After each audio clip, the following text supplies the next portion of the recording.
My name is Burhan Mohammad. ये JKSSB का exam बिल्कुल थोड़ा अलग एग्ज़ाम है बाकी एग्ज़ाम से। इन एग्जाम्स में बेसिकली आपको दो चीज़ों का ख्याल रखना होता है। पहली चीज़ रहती है आपका माइंडसेट और दूसरी चीज़ रहती है स्ट्रेटजी। यूपीएससी की पढ़ाई करने के बाद भी आपसे SSB नहीं होता। आपको पता है क्लास में 5 बच्चे होते हैं एवरेज, उन 5 का भी एवरेज निकालेंगे तो बीच में एक बच्चा आता है जिसकी वो स्ट्रेटजी होती है कि उस लड़के के पीछे बैठना है जो सबसे लंबा है ना, क्योंकि या तो हम टीचर को दिखना नहीं चाहिए। मैं फेलियर भी देखा, पहले सक्सेस देखा, फिर फेलियर देखा। वो ऐसा पॉइंट था कि जहाँ पे अगर मुझे कोई पूछता कि आप क्या काम करते हो, मैं उसे बोलता था मैं ऐसा ही हूँ। मुझे तो लग रहा था लाइक दुनिया खत्म हो गई है उस टाइम पे। तो मैंने उनसे भी कहा कि आपके साथ भी ऐसा कुछ हुआ है क्या, 1 सेकंड से रहना, आधे सेकंड से रहना, एग्जाम क्लियर करना, वो होना ये होना। तो उन्होंने बताया हाँ 8 बार हुआ है। तो मैंने कहा 8 बार, मेरे साथ तो अभी 1 बार हुआ है, वो भी मेरी अपनी गलती की वजह से।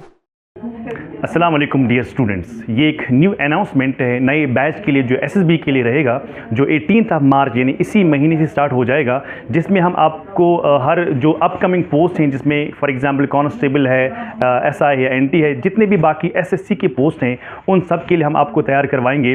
क्योंकि इस कोचिंग सेंटर ने खुद ही एक डिज़ाइन सिलेबस किया है जिसमें आपको हर कोई पोस्ट लगभग आता है। तो 18 मार्च याद रखिएगा, 18 मार्च यहाँ ही मेन कैंपस में हम आपका नया बैच स्टार्ट करने जा रहे हैं। और सबसे पहले आपकी ओरिएंटेशन क्लास रहेगी 18 से, और उसके बाद regular classes. Thank you very much. अस्सलाम वालेकुम। See, we have been working for JKSSB exams from last 4 years now. हमने शुरुआत भी की थी, IAS और SSB पैरेलली चल रहा था, but the focus has to be कि अनएम्प्लॉयमेंट का जो क्राइसिस है उसमें you only have 2 options. The youth of Kashmir only has 2 options. इधर you work with your own startup, आप जैसे तैसे करके अपना कुछ काम करिए। अगर आपका ट्रेडिशनली घर पे कुछ चल रहा है मामला, उसी को आगे चलाइए। उसमें मेजर प्रॉब्लम है फाइनेंसेस का, कि लोगों के पास पैसा नहीं है। And the other problem is कि गवर्नमेंट का जॉब है। Government job is not the best career opportunities you can have. पहली बात तो ये है। But the problem with in Kashmir is we don't have any other option. अब फ्यूचर में क्या ऑप्शंस डेवलप होंगे वो तब का तब देखा जाएगा। फिलहाल आप लोग अभी इस रेस में है, you want a government job. अब गवर्नमेंट जॉब के लिए there are basic criterias that you have to fulfil first. आप वो एलिजिबिलिटी पूरी करिए तो आपको जॉब मिलेगा। एलिजिबिलिटी देखी जाती है कि आपने कितना पढ़ा है, आपका क्या लेवल है, वो एक एग्ज़ाम से ही डिटरमाइन होता है।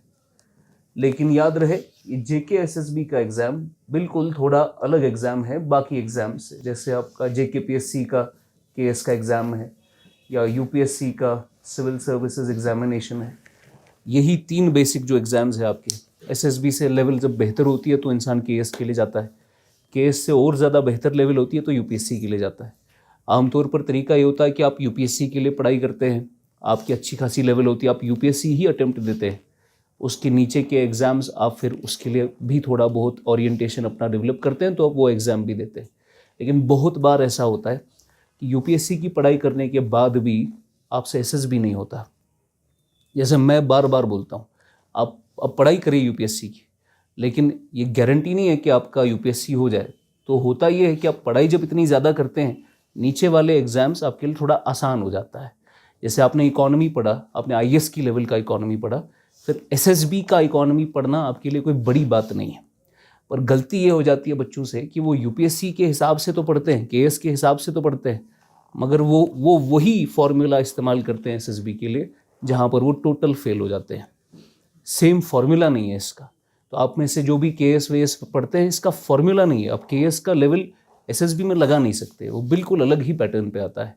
जैसे मैं बार बार आपको बताता हूँ, KS में हम, जैसे मैं इकोनॉमी में आपको क्या क्या पढ़ाता हूँ, एंड देन SSB में क्या आता है, and there is a hell lot of difference between the 2 levels. अब SSB का एग्ज़ाम हमने सोचा, जो भी अब इसमें FA का भी रिसेंटली जो लिस्ट आया है, तो there is this guy, he is a student only, Burhan नाम है इसका। तो हैज़ बीन अवर स्टूडेंट। जब पुलिस का एग्ज़ाम हुआ था सब इंस्पेक्टर का, उसमें पहला अटेम्प्ट दिया तो ही क्वालिफाइड। देन अच्छे खासे मार्क्स थे। उसके बाद आपको पता है कि उसके साथ क्या हुआ। फिर जब दूसरा एग्ज़ाम हुआ, ये अगेन क्वालिफाइड। और फिर जाके जब उसका फिज़िकल हुआ तो फिज़िकल में थोड़ा कुछ सेकंड से वो रह गया।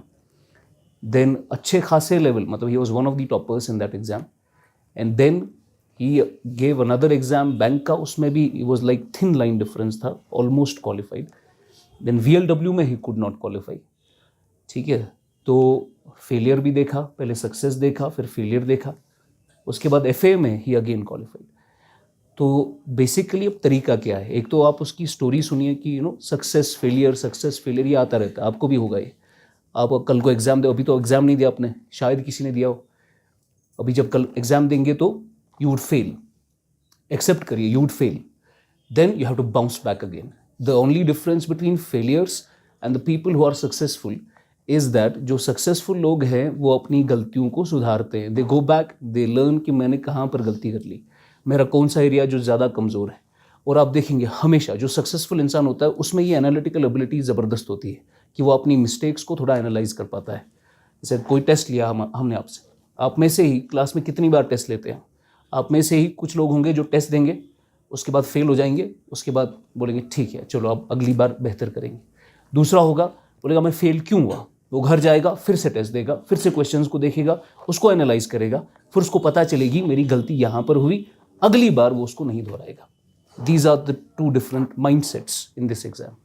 तो माइंडसेट जो सक्सेसफुल वाला माइंडसेट होता है वो भी फेल होता है, वो 10 बार फेल होता है, लेकिन 10 बार फेल होने के बाद ही bounces back again, then become successful ultimately.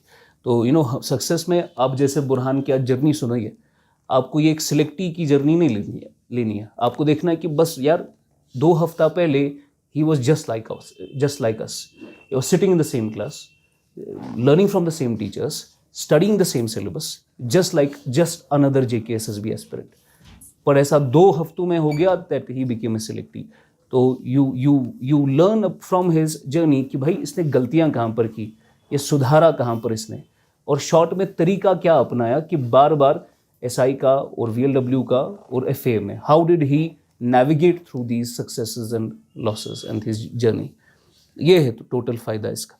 Generally हम वर्कशॉप में जो भी सिलेक्टिव्स होते हैं उनको 10-10 मिनट देते हैं, तो हमने सोचा 10-10 मिनट से आप कुछ सीखोगे नहीं. ये बिल्कुल ये मार्केटिंग गिमिक होता है कि भाई आपको 10-15 सिलेक्टिव्स एक साथ दिखा दिए, वो 5 मिनट बात कर रहा है, ये 5 मिनट बात कर रहा है, ये मार्केटिंग गिमिक है, बच्चा सीखता नहीं. वर्कशॉप थोड़ा लंबा हो तो ज़्यादा समझ आता है.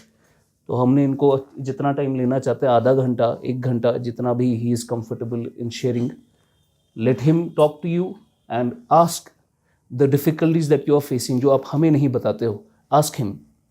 बिकॉज हम टीचर ना एक टीचर के माइंडसेट से देखता है, उसको बच्चे का बहुत कम ही समझ आता है कि ये कैसे सोचता होगा, लेकिन आपको बेहतर यही समझ सकता है. तो ask him the difficulties that you are facing, देखो कैसे वो नेविगेट करोगे आप. Maybe you learn something different जो हम नहीं सिखा पा रहे आपको. ठीक है, तो पहला टाइम है मेरा इस साइड क्लासरूम के. ठीक है, तो ओके, तो basically my name is Burhan Mohammad. So आवाज़ आ रही है हर किसी को पहले? Okay. So basically I come from Srinagar and आज मैं यहाँ पे आप लोगों से इसलिए बात कर रहा हूँ क्योंकि शायद आपने गैस किया होगा मैंने एक एग्ज़ाम क्लियर किया हुआ है फाइनेंस अकाउंट असिस्टेंट का. ओके, तो ये जो हमारा पूरा टॉक या डिस्कशन रहने वाला है ये बेसिकली इसलिए कि मेरी क्या स्ट्रेटजी रही थी एग्ज़ाम के ड्यूरिंग और क्या प्रॉब्लम्स मैंने फेस की थी, और होपफुली वो देख के शायद आप वही मिस्टेक्स बीट नहीं करेंगे या आपके कुछ डाउट्स जो होते हैं उस एग्ज़ाम के रिगार्डिंग क्लियर हो जाएंगे. ओके, तो जैसा कि मेरे फैकल्टी ने मुझे कहा है जब से मैंने ये जर्नी स्टार्ट की है, तो इन एग्ज़ाम्स में बेसिकली आपको 2 चीज़ों का ख्याल रखना होता है. पहली चीज़ रहती है आपका माइंडसेट और दूसरी चीज़ रहती है स्ट्रेटजी. ये 2 चीज़ें अगर आपको समझ आ गई, आप कैसे इनका ख्याल रखोगे, ये क्या है और ये कहाँ ले जाएंगे आपको, तो फिर ये एग्ज़ाम्स उतना ज़्यादा एक बड़ा मसला नहीं रहता है. ओके, तो उससे पहले मैं आपको थोड़ा अपनी स्टोरी बोलता हूँ कि मैंने क्या फेस किया था. तो एकदम ऐसी स्टोरी नहीं है, सिंपल सी. ओके, तो बेसिकली 2020 में मैंने FA का फॉर्म भरा था और 2-3 महीने बाद मुझे भूल गया कि मैंने फॉर्म भरा हुआ है, और 1-2 महीने के बाद मैंने जो SI का पहला एग्ज़ाम था वो मैंने सीरियस एग्ज़ाम लिया था जिसके लिए मुझे स्टडी करना था. और मैं आपको बताऊं कि मैंने अपनी स्कूलिंग जो है यहाँ टेंडल बिस्को स्कूल से करी है. आप में से है कोई टेंडल बिस्को से? इधर कोई नहीं? बिस्को से इधर लाल चौक में किसी ने नहीं पढ़ाई करी है? ओके, तो अगर आप होते भी लाइक बिस्को से तो आप में से कोई मुझे जानता नहीं होता, ठीक है, क्योंकि मेरी स्ट्रेटजी 12th तक क्या थी, जो आपको पता है क्लास में 5 बच्चे होते हैं एवरेज, उन 5 का भी एवरेज निकालेंगे तो बीच में एक बच्चा आता है जिसकी वो स्ट्रेटजी होती है कि उस लड़के के पीछे बैठना है जो सबसे लंबा है ना, क्योंकि या तो हम टीचर को दिखना नहीं चाहिए, मैं ये मेरी स्ट्रेटजी होती, टीचर को भी दिखना नहीं चाहिए मैं, है ना, कोई मुझे लग नहीं रहा वैसा है कोई, ये मैं ही अलग था उधर, ठीक है। इनफैक्ट मुझे याद है 12th क्लास में मेरी मदर एक बार एक टीचर से कंप्लेन करने गई थी मेरी, उस मैथ की टीचर, क्योंकि मैथ में मेरे नंबर कम आते थे, और उस टीचर ने मुझे बोला कि इसको तुमने कभी देखा ही नहीं क्लास में। तो फिर वहाँ से आपको समझ आएगा कि कितना बेसिक एवरेज स्टूडेंट मैं रहा हूँ 12th क्लास तक। और आई थिंक जब मैंने बीटेक स्टार्ट किया in the second year of BTech, वहाँ पे पहली बार मुझे फील हुआ कि कॉम्पिटिटिव एज क्या होता है, पढ़ाई कैसे की जाती है। वो भी इसलिए क्योंकि मेरा रूम पार्टनर था, मोहम्मद अकमल नाम था उसका, और मैंने बीटेक किया हुआ एमआईटी लखनऊ से, ठीक है, कोई ऑर्गेनाइज स्पीच नहीं है, ठीक है, थोड़ी क्रोनोलॉजी आप समझ जाना, ठीक है। तो वहाँ पे वो जैसे हम सब क्लास करके आते हैं 4 या 5 घंटा, तो मैं वहाँ से आता था, सो जाता था, थोड़ा मोबाइल चलाता था, सो जाता था, अगले दिन क्लास करने जाता था। मगर उस इंसान को आदत थी वहाँ से आके पढ़ाई करने की, जो जिससे मैं थोड़ा इनसिक्योर होने लगा कि यार वहाँ से आके पढ़ाई क्यों करनी पड़ रही, बीटेक तो है, बस क्लास में पढ़ लिया होता ही करना है। तो उसको देखते देखते मैंने कहा चलो पढ़ते हैं, शुरू करते हैं। तो वहाँ से मैंने पहली बार स्टडी किया, और जो भी मेरी हैबिट है कि पढ़ाई ऐसे करनी, नोट्स ऐसे बनानी है, उसी ने मुझे गाइड किया। और उसी की वजह से at the end of BTech का जो कॉलेजेस होते हैं, जैसे आपको पता होगा, उसके एंड में एक प्लेसमेंट होता है ना, जहाँ जॉब मिलती है। कोई है बीटेक से इधर? किसने गलती से बीटेक? बस एक, अच्छा, बाकी आगे हाथ नहीं उठाएंगे, आप सब भी हो, ठीक है। तो वहाँ पे स्टार्टिंग फर्स्ट ईयर में मुझे याद है कि मुझे कुछ पता नहीं था मैथ वैथ, पर at the end of B Tech मेरा आई थिंक सेकंड हाईएस्ट जो प्लेसमेंट होता है कंपनी में, वहाँ मेरा हो गया था on the basis of aptitude and general interview, ठीक है। तो वो मेरा पहला एक्सपीरियंस था कि किसी भी कंपटीशन में हमें क्या फेस करना होता है, क्या करना होता है, पूरा प्रोसेस क्या रहता है। फिर मैंने 1 साल के लिए वो जॉब की, मगर आपको ही पता होगा हम सब कश्मीरी हैं, हम बाहर जाते हैं 1 महीना अच्छा लगता है, वो इंस्टा पे स्टोरी चढ़ाते हैं, मैं इधर गया, घंटा घर, क्या बोलते हैं उसे, कुतुब मीनार, ताजमहल।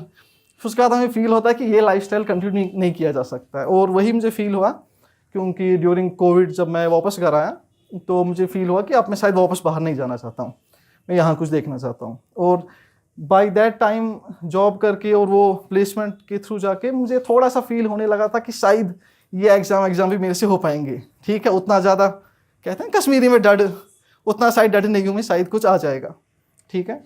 तो मैंने जॉब से रिज़ाइन किया, और पहला फॉर्म था तब आई थिंक जेई सिविल। तो मैंने वो फॉर्म भरा, और लगभग 20 दिन के बाद उन्होंने वो डिले कर दिया, ठीक है। तो वो पहला प्लान जो मेरा था वहाँ फेल हो गया। फिर उसके 10-20 दिन के बाद निकला एसआई, और मैंने पेरेंट्स को बताया कि मैंने यूट्यूब पे वीडियोस देखे हैं, वहाँ लोग आईएएस बनते हैं, केएस बनते हैं, तो वो सिलेबस शायद ज़्यादा इंटरेस्टिंग है, उसमें इकॉनमी, जियोग्राफी ये सब होता है, तो शायद वहाँ ज़्यादा नौकरियाँ हैं, ज़्यादा ऑप्शन हैं। और मुझे पेरेंट्स ने सजेस्ट किया कोई बात नहीं, एसआई का एग्ज़ाम है, अभी 3 महीने हैं, अगर ये एग्ज़ाम तुम्हें कुछ समझ आता है तो तुम फिर जनरल स्टडीज़ की तरफ चले जाओ। और 3 महीने मैंने स्टडी किया, तो मैं आपको बाद में बताऊंगा कैसे किया। तो फुल सेल्फ स्टडी थी। आफ्टर 3 मंथ्स मेरा एसआई का पहला एग्ज़ाम क्वालिफाई हुआ। उसका I think cut off around 100 था। किसने दिया था एग्ज़ाम? किसने दिया था 100? कैसा, आपको कैसा लगा था पेपर? समझ आया था पेपर तब? हाँ, तो अराउंड 100 उसका कट ऑफ था, राइट। हाँ, तो मेरा तब स्कोर 113.5 था। तो मुझे श्योरिटी लगी कि हाँ मैं सही रास्ते पे हूँ, मुझे आता है शायद पढ़ाई करना। फिर वो वापस कैंसिल हो गया, फिर से दिया, 111.5 स्कोर था। मगर वहाँ पे मैंने गलती की कि जब हमने फिर से थोड़ा डिले किया रनिंग में, तो मैंने भी कहा ज़िंदगी भर बिस्को में पढ़ा है, जिम गए हैं, तो शायद रनिंग उतनी मुश्किल नहीं होती है, तब तक बैंक की तैयारी करते हैं। ब्रिलियंट डिसीजन था मेरा। और हुआ क्या कि विंटर में जब सर्दियाँ थी, हमने कहा चलो रनिंग कराते हैं, ठीक है। और जितना हो सका मैंने दौड़ा, जो भी कूदना होता है उधर, और एट द एंड 1.3 सेकेंड से मैं रनिंग में रह गया। अब वो ऐसा पॉइंट था कि जहाँ पे अगर मुझे कोई पूछता कि आप क्या काम करते हो, मैं उसे बोलता था मैं ऐसा ही हूँ, ठीक है। तो मैंने वो कर दिया था, रनिंग मेरी हो गई थी माइंड में क्लियर। मैंने वो वर्दी का नहीं होता है, मैं कैसा लाऊंगा यूनिफॉर्म में, वो सभी मैंने देख के रखा था। अब जो ये हो गया, तो पहला मेरा स्टेप यही था उसको कहना कि अंकल 1 सेकेंड है, मान जाओ थोड़ा। मैंने बोल के रखा मैं ऐसा ही हूँ, तो वहाँ तो उन्होंने माना नहीं। फिर 1 या 2 दिन के लिए वो होता है ना डिप्रेशन, अब क्या बोलूँगा घर पे, ऐसे कि फ़ोटो कहाँ से हटाऊँगा, तो भी मैंने कहीं इंस्टा पे बोला नहीं था किसी को। चलो वो शुक्र की बात है। तो उसके 2 दिन बाद था बहुत ही अच्छा पेपर VLW का। तो मैंने सोचा था ऐसा में 112-13 नंबर आए 2 बार जाते हैं, पर क्योंकि रनिंग में थोड़ा मैं ज़्यादा ही डिमोटिवेट हो गया था, 2 दिन में मैं अपने दिमाग को वापस उस लेवल पे नहीं ले पाया। और मैंने VLW का पेपर दिया और मैंने कहा चलो 120 सवाल करते हैं इसके, और मेरा स्कोर था वहाँ 86.75। तो वहाँ पे 1.25 या 1.5 या मैक्सिमम 2 नंबर से रह गया मैं। तो फिर से एक और डाउट हुआ, अब मुझे एटलीस्ट दिमाग में था रनिंग नहीं होती, पढ़ाई होती है मेरे से, और अब लेवल 6 से लेवल 2 का पेपर आ गया, वो भी क्लियर नहीं हुआ। तो मुझे लगा शायद पढ़ाई भी नहीं होती, रनिंग भी नहीं होती, अब मुझे करना क्या है। तो वहाँ पे मेरा एक दोस्त है इनफैक्ट, उसी ने मुझे जर्नी के स्टार्टिंग में सजेस्ट किया था, तुम बाहर की जॉब से अगर लाइफस्टाइल से उतना कंपैटिबल नहीं खुद को फील करते हो, कश्मीर में ऑप्शंस है तुम्हारे जैसे लोगों के लिए। उसका नाम है इशफाक, उसका पूरा नाम मुझे याद नहीं है। तो इशफाक वो अभी PhD स्कॉलर है, तो वही मेरे साथ ये एग्ज़ाम दिया करते थे। तो उनसे मैंने बात की, तो मैंने उनसे बताया इशफाक भाई ऐसा ऐसा हुआ है, तो अब तो मैं आपको कैसे बताऊँ, ऐसा भी नहीं हूँ ये भी नहीं हूँ, तो क्या करना है इसे आगे, आप कुछ सजेस्ट करिए। होता है ना हर किसी के पास एक दोस्त होता है, जब कुछ समझ नहीं आता है उसको फ़ोन करता है, बताओ क्या करना है, या पेरेंट्स से बात करते हैं। तो उसने मुझे बताया कि हाँ ये तो कैजुअल सी बात है, होता है ये, इसका बस एक ही मतलब है कि आप क्लोज हो। तो मुझे तो लग रहा था दुनिया खत्म हो गई है उस टाइम पे। तो जब उनने ऐसे बात की तो मैंने उनसे भी कहा कि आपके साथ भी ऐसा कुछ हुआ है क्या, 1 सेकंड से रहना, आधे सेकंड से रहना, एग्जाम क्लियर करना, वो होना ये होना। तो उन्होंने मुझे बताया हाँ 8 बार हुआ है। तो मैंने कहा 8 बार, मेरे साथ तो अभी 1 बार हुआ है, वो भी मेरी अपनी गलती की वजह से। तो मैंने कहा चलो ये उतनी कोई दुनिया ख़त्म नहीं हो, चलो उठते हैं फिर से करते हैं शुरू। और उस पॉइंट पे 2 या 3 पेपर्स थे, आपको पता होगा अभी भी होने, फॉरेस्टर है, सब इंस्पेक्टर फाइनेंस या फाइनेंस, और NT है जो अभी पता नहीं है 30 पोस्ट हैं 200 हैं, सबको डाउट है ना। और तो मैंने ये सब लिस्ट बनाई कौन कौन से पेपर्स हैं और बैंक के पेपर्स हैं। मैंने कहा चलो ये टारगेट करते हैं 3 या 4 महीने में। FAA का मेरा प्लान नहीं था, क्योंकि मैंने अकाउंटेंसी नहीं पढ़ी है, वो मेरे दिमाग में था कि अगर आप कुछ खास अकाउंटेंट हो वो हो तब आप FA कर सकते हो, या फिर इसमें ज़्यादा इकोनॉमिक्स आता है। और SI के टाइम भी एक सब्जेक्ट है जो मुझे कुछ खास पसंद नहीं था, वो था इकोनॉमी, क्योंकि मेरी स्ट्रेटजी फर्स्ट टाइम और इवन सेकंड टाइम जब मैंने SI क्लियर किया था, मेरी स्ट्रेटजी थी कि चलो मैंने सिलेबस देख लिया, ये सिलेबस आपको पता होगा हमने UPSC से उठाया था SI का, है ना, हर किसी को याद होगा। तो मैंने UPSC की सारी किताबें लाई, मैंने लाई पॉलिटी के लिए लक्ष्मीकांत, वो कुछ इतनी मोटी किताब है, ठीक है, लगभग 5 SI ने मिल के उतना नहीं पढ़ा होगा जितना वो एक किताब में है, ठीक है।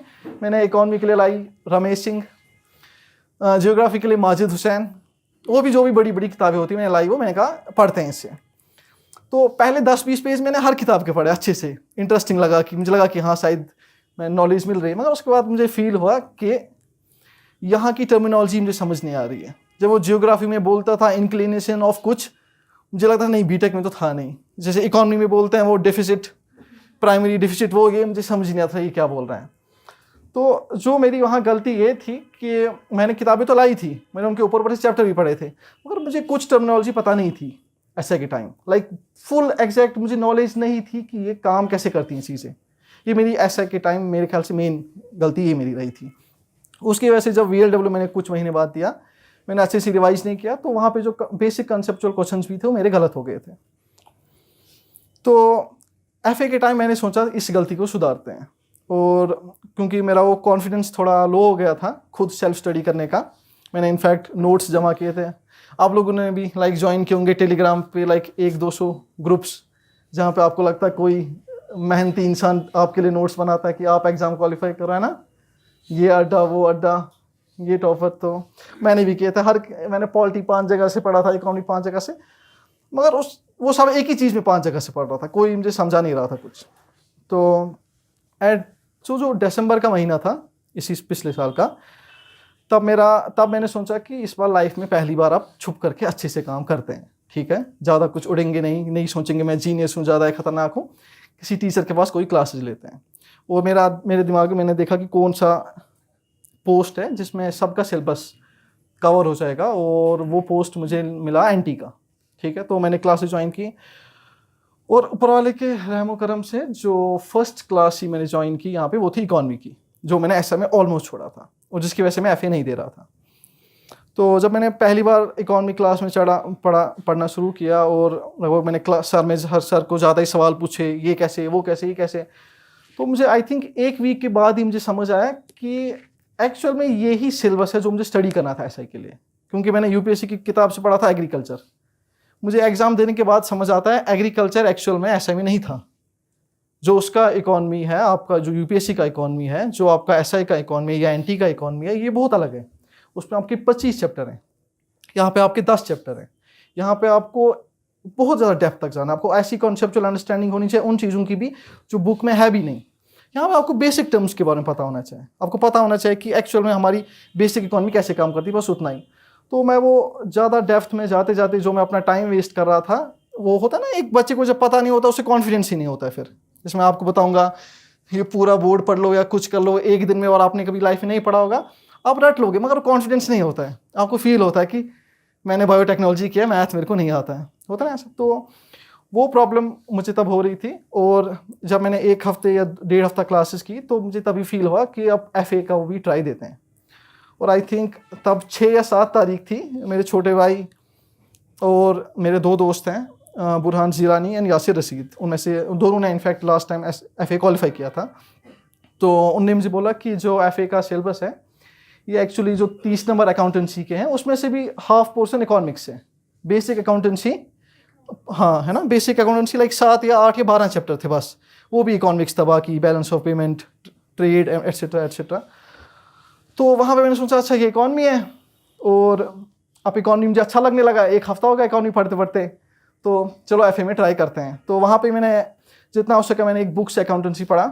उसमें आपको पता होगा जब इंसान खुद अकाउंटेंसी पढ़ रहा है, वो भी बीटेक सिविल किया हुआ मैंने, तो मुझे उतना ही पता था कि शायद अकाउंट्स आते हैं।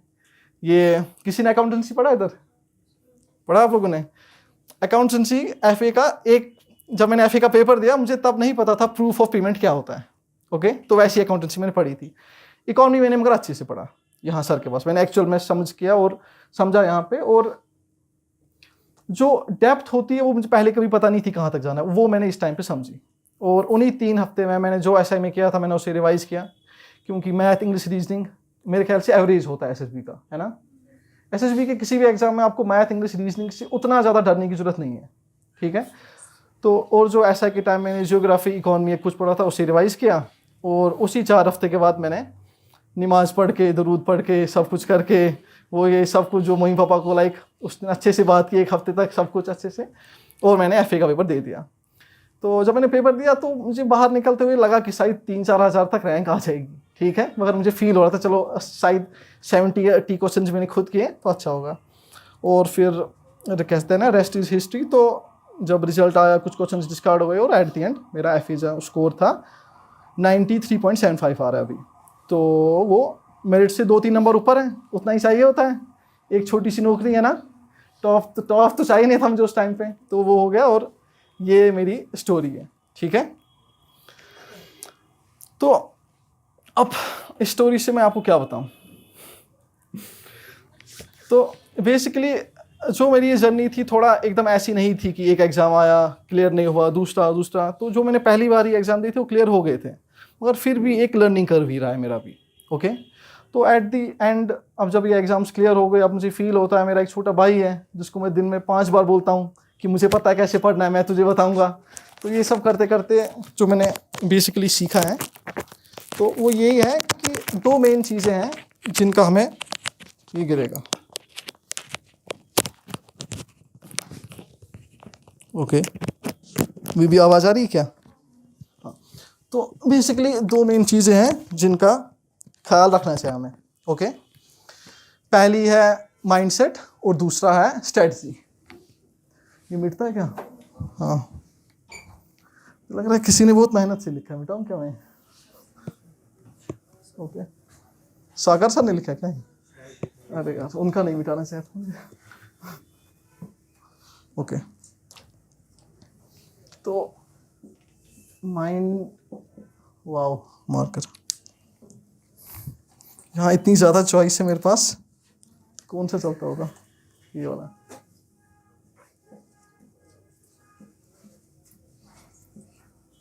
Mindset, okay. सब कोई माइंडसेट ही दिख रहा है कि किसी को कुछ और दिख रहा है पीछे से? ठीक है, ओके। तो माइंडसेट के बारे में आपको क्या बोलूँ मैं?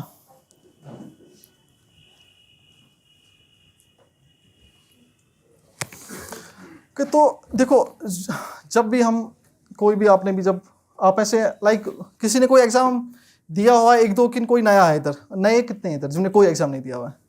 कोई अभी तक एक भी एग्जाम नहीं दिया है? हाँ, फॉर्म भरे हैं मगर एक दो, है ना? फॉर्म भी नहीं भरे याद उन्हें, ओके। देखो इनमें होता क्या है जनरली सबके साथ, जब हम पापा मम्मा, आपको भी किसी कज़न ने बोला होगा कि फॉर्म भरो नौकरी मिलेगी, ऐसे बोल सुख फेरान क्या कर, है ना? यही स्टोरी हमारी। तो मुझे भी ऐसे ही दोस्त ने सजेस्ट किया था फॉर्म भर। तो होता क्या हमारे साथ, हम देखते हैं फॉर्म भरने के 1 हफ्ते या 2 हफ्ते बाद पता चलता है कि 1.8, 1.9 या 1.5 लाख लोगों ने भरा है फॉर्म। तो पहली बार इंसान को वहाँ एंग्जाइटी होती है ना? कि मेरी क्लास में थे 40 लोग और मैं कभी 10th पोजीशन मैंने लाई नहीं। अब 1 लाख लोग हैं, अगर इसका 40 निकाले तो मेरी ये लगभग 40,000 मेरी रैंक आ रही है, तो ये एग्ज़ाम कैसे क्लियर होगा? तो पहला स्ट्रेस वहाँ होता है। और दूसरा, जब वहाँ जाते भी हैं एग्ज़ाम, 1.5 लाख में से कुछ 50, 30, 40,000 लोग जो होते हैं उनको कुछ हो जाता है, वो एग्ज़ाम नहीं जाने देते हैं। ज़रूरी काम होते हैं लाइफ में हर किसी के अपने अपने, मगर एटलीस्ट 1 लाख लोग जाते हैं, तो उनको देख के भी स्ट्रेस होता है, इतने लोग हैं।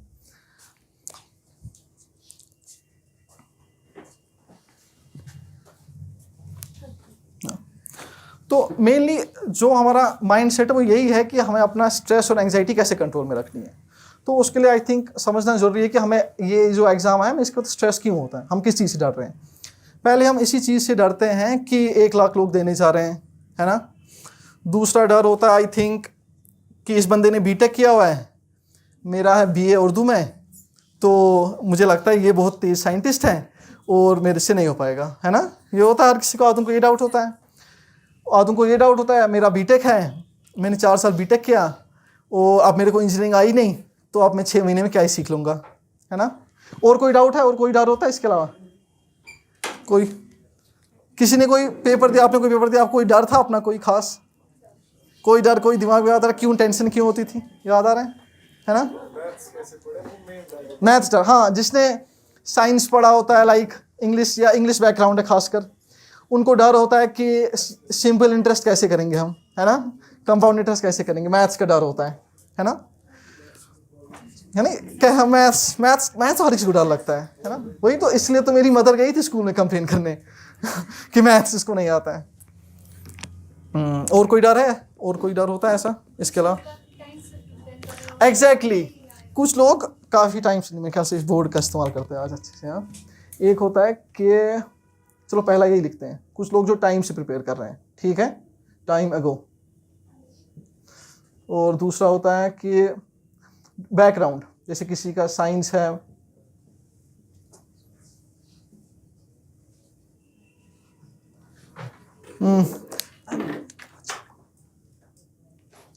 एक अच्छा मिल जाएगा। हाँ, आई थिंक मिल गया, मेरी गलती है।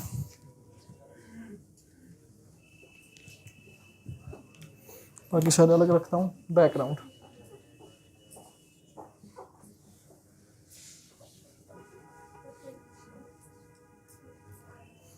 हाँ, और क्या लगता है, पॉपुलेशन, ठीक है।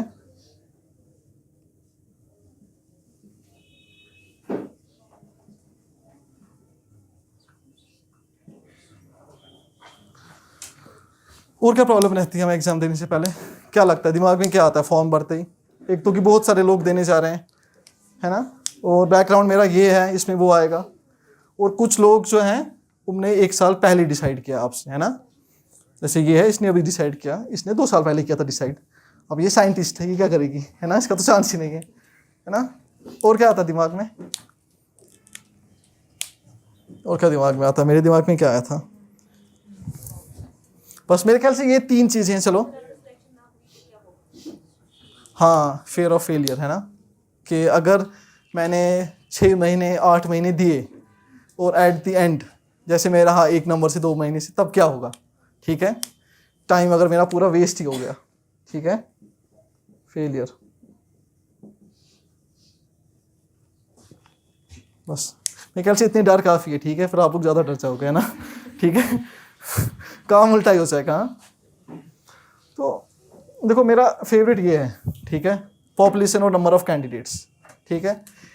1.9 लाख लोगों ने भरा था एफए का फॉर्म, ठीक है, 1.9 लाख लोगों ने। अब उसमें से एटलीस्ट मुझे फील हुआ कि 80-70% ने तो थोड़ा अकाउंट्स पढ़ा होगा, है ना, कोई इतना तो है नहीं कि भरेंगे ऐसे ही बिना वजह। तो ये मैंने भी स्टार्टिंग में सोचा था, और आई थिंक अराउंड 1.2 या 3 लाख लोग गए भी देने एफए।